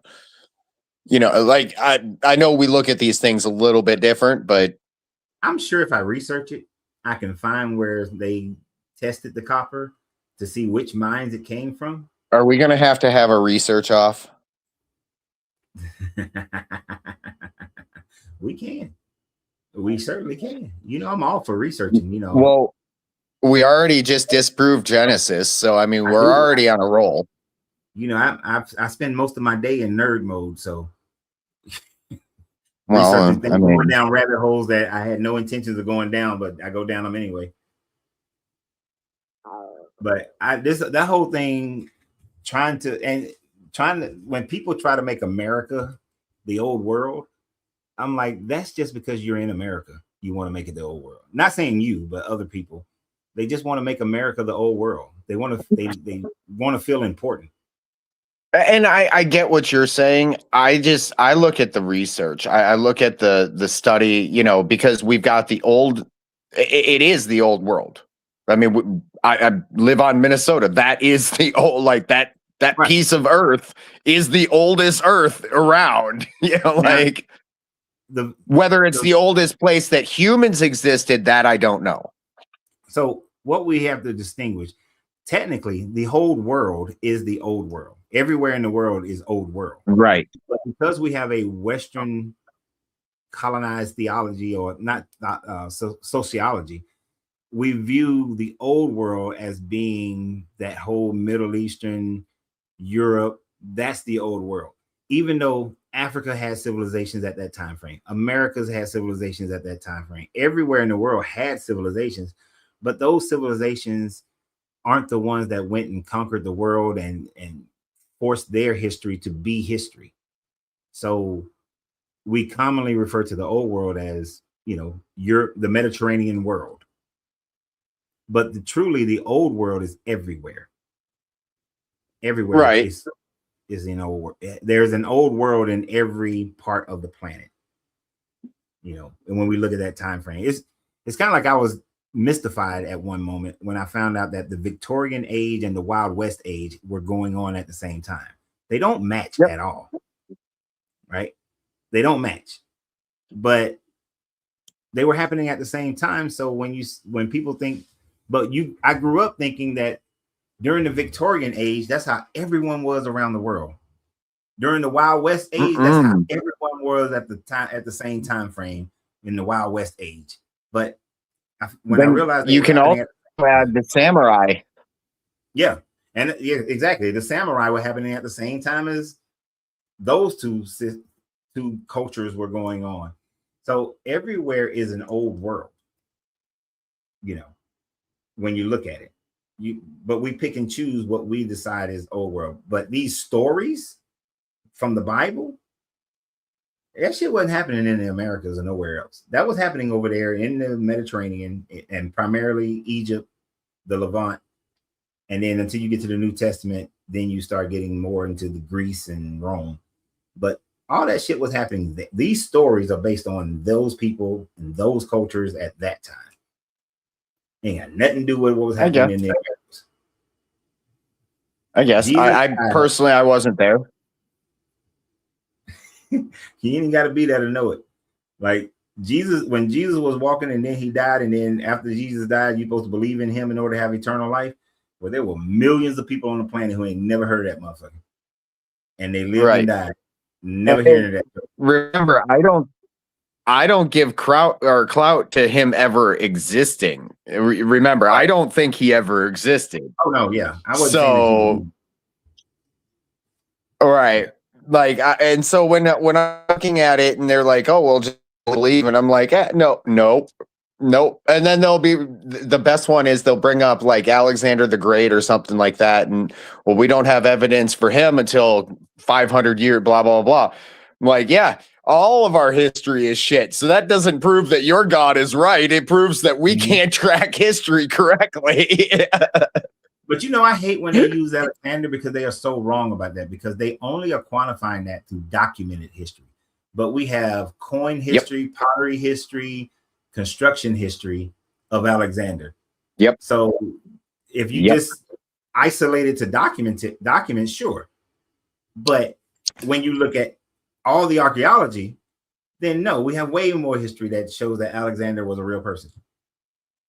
Got all kinds of history on that. Got all kinds of Then we have much less history, actual history. We have a lot of speculation throughout the years that builds up to Jesus, but actually nothing from the original time. No, not one. Interesting. Kind of like Genesis. Yeah, but you know what? I'm not going to get into that because I'm going to talk about that tomorrow, that there's no historical proof of Jesus. So we're not getting all right, into brother. that one. Much love. It's been 3 Enjoy hours. The elephant in the room. Yep, it's lunchtime. All right. Appreciate you. I'll talk to you later. Later. That damn Nub. Always starting problems. Nub is always starting issues. Nah, he good to go. I like Nub. So, yeah, we have so much history of other people, but we have zero history of Jesus. That's for tomorrow. So we're gonna close out today. 3 hours, yes, and we will rejoin our conversation tomorrow in around 12 noon Eastern Standard Time. Look forward to having our conversations. Please, I will do some videos later on today. Please like and subscribe. Watch those videos, share those videos. I greatly appreciate it. It does help the channel, and it helps me facilitate me being able to do this on a consistent basis. And thank you guys for your gifts and whatnot. I appreciate those things. They help to keep the channel going as well. The ball cycle, I'll probably talk. I might do a video about that one later on. I mean, the ball cycle is just about how Baal was trying to become a supreme god, and he was fighting against Mot and so on and so forth. I don't know what you were meaning by that one as far as the ball cycle and how it relates to Yahweh. Maybe the fact that Yahweh, I don't think Yahweh is mentioned in the ball cycle, but ancient Canaanites worship Baal. The ancient Israelites used to worship Baal. They worship Yahweh. Josiah got rid of the worship of Baal. It got rid of the worship of Asherah as Yahweh's consort. So I'm not exactly sure what Seafire meant by the Ugaritic ball cycle. I haven't looked at that in a while though. So I might be missing something on that one. I'm not sure. But I look forward to our conversation tomorrow about no historical evidence of Jesus. And actually, there's more evidence to demonstrate that Jesus most likely never existed. I am not going to do like some of these other people who invalidate the Bible, but then say that their Jesus is a historical figure. The motherfucker is not historical. To be a historical figure, you need to exist. Cobbling together a Jesus story out of the possibility of other people by that name who did this and the other one did that and the other one did that. That's not a historical Jesus. That's just a historical play. That's it, a play. So we will join in tomorrow, 12 noon Eastern Standard Time. Appreciate you guys. Remember, always you got to free yourself to be yourself because your greatness is non-negotiable. Good journey, good vibrations. Good night, good afternoon to my TikTokers And here's to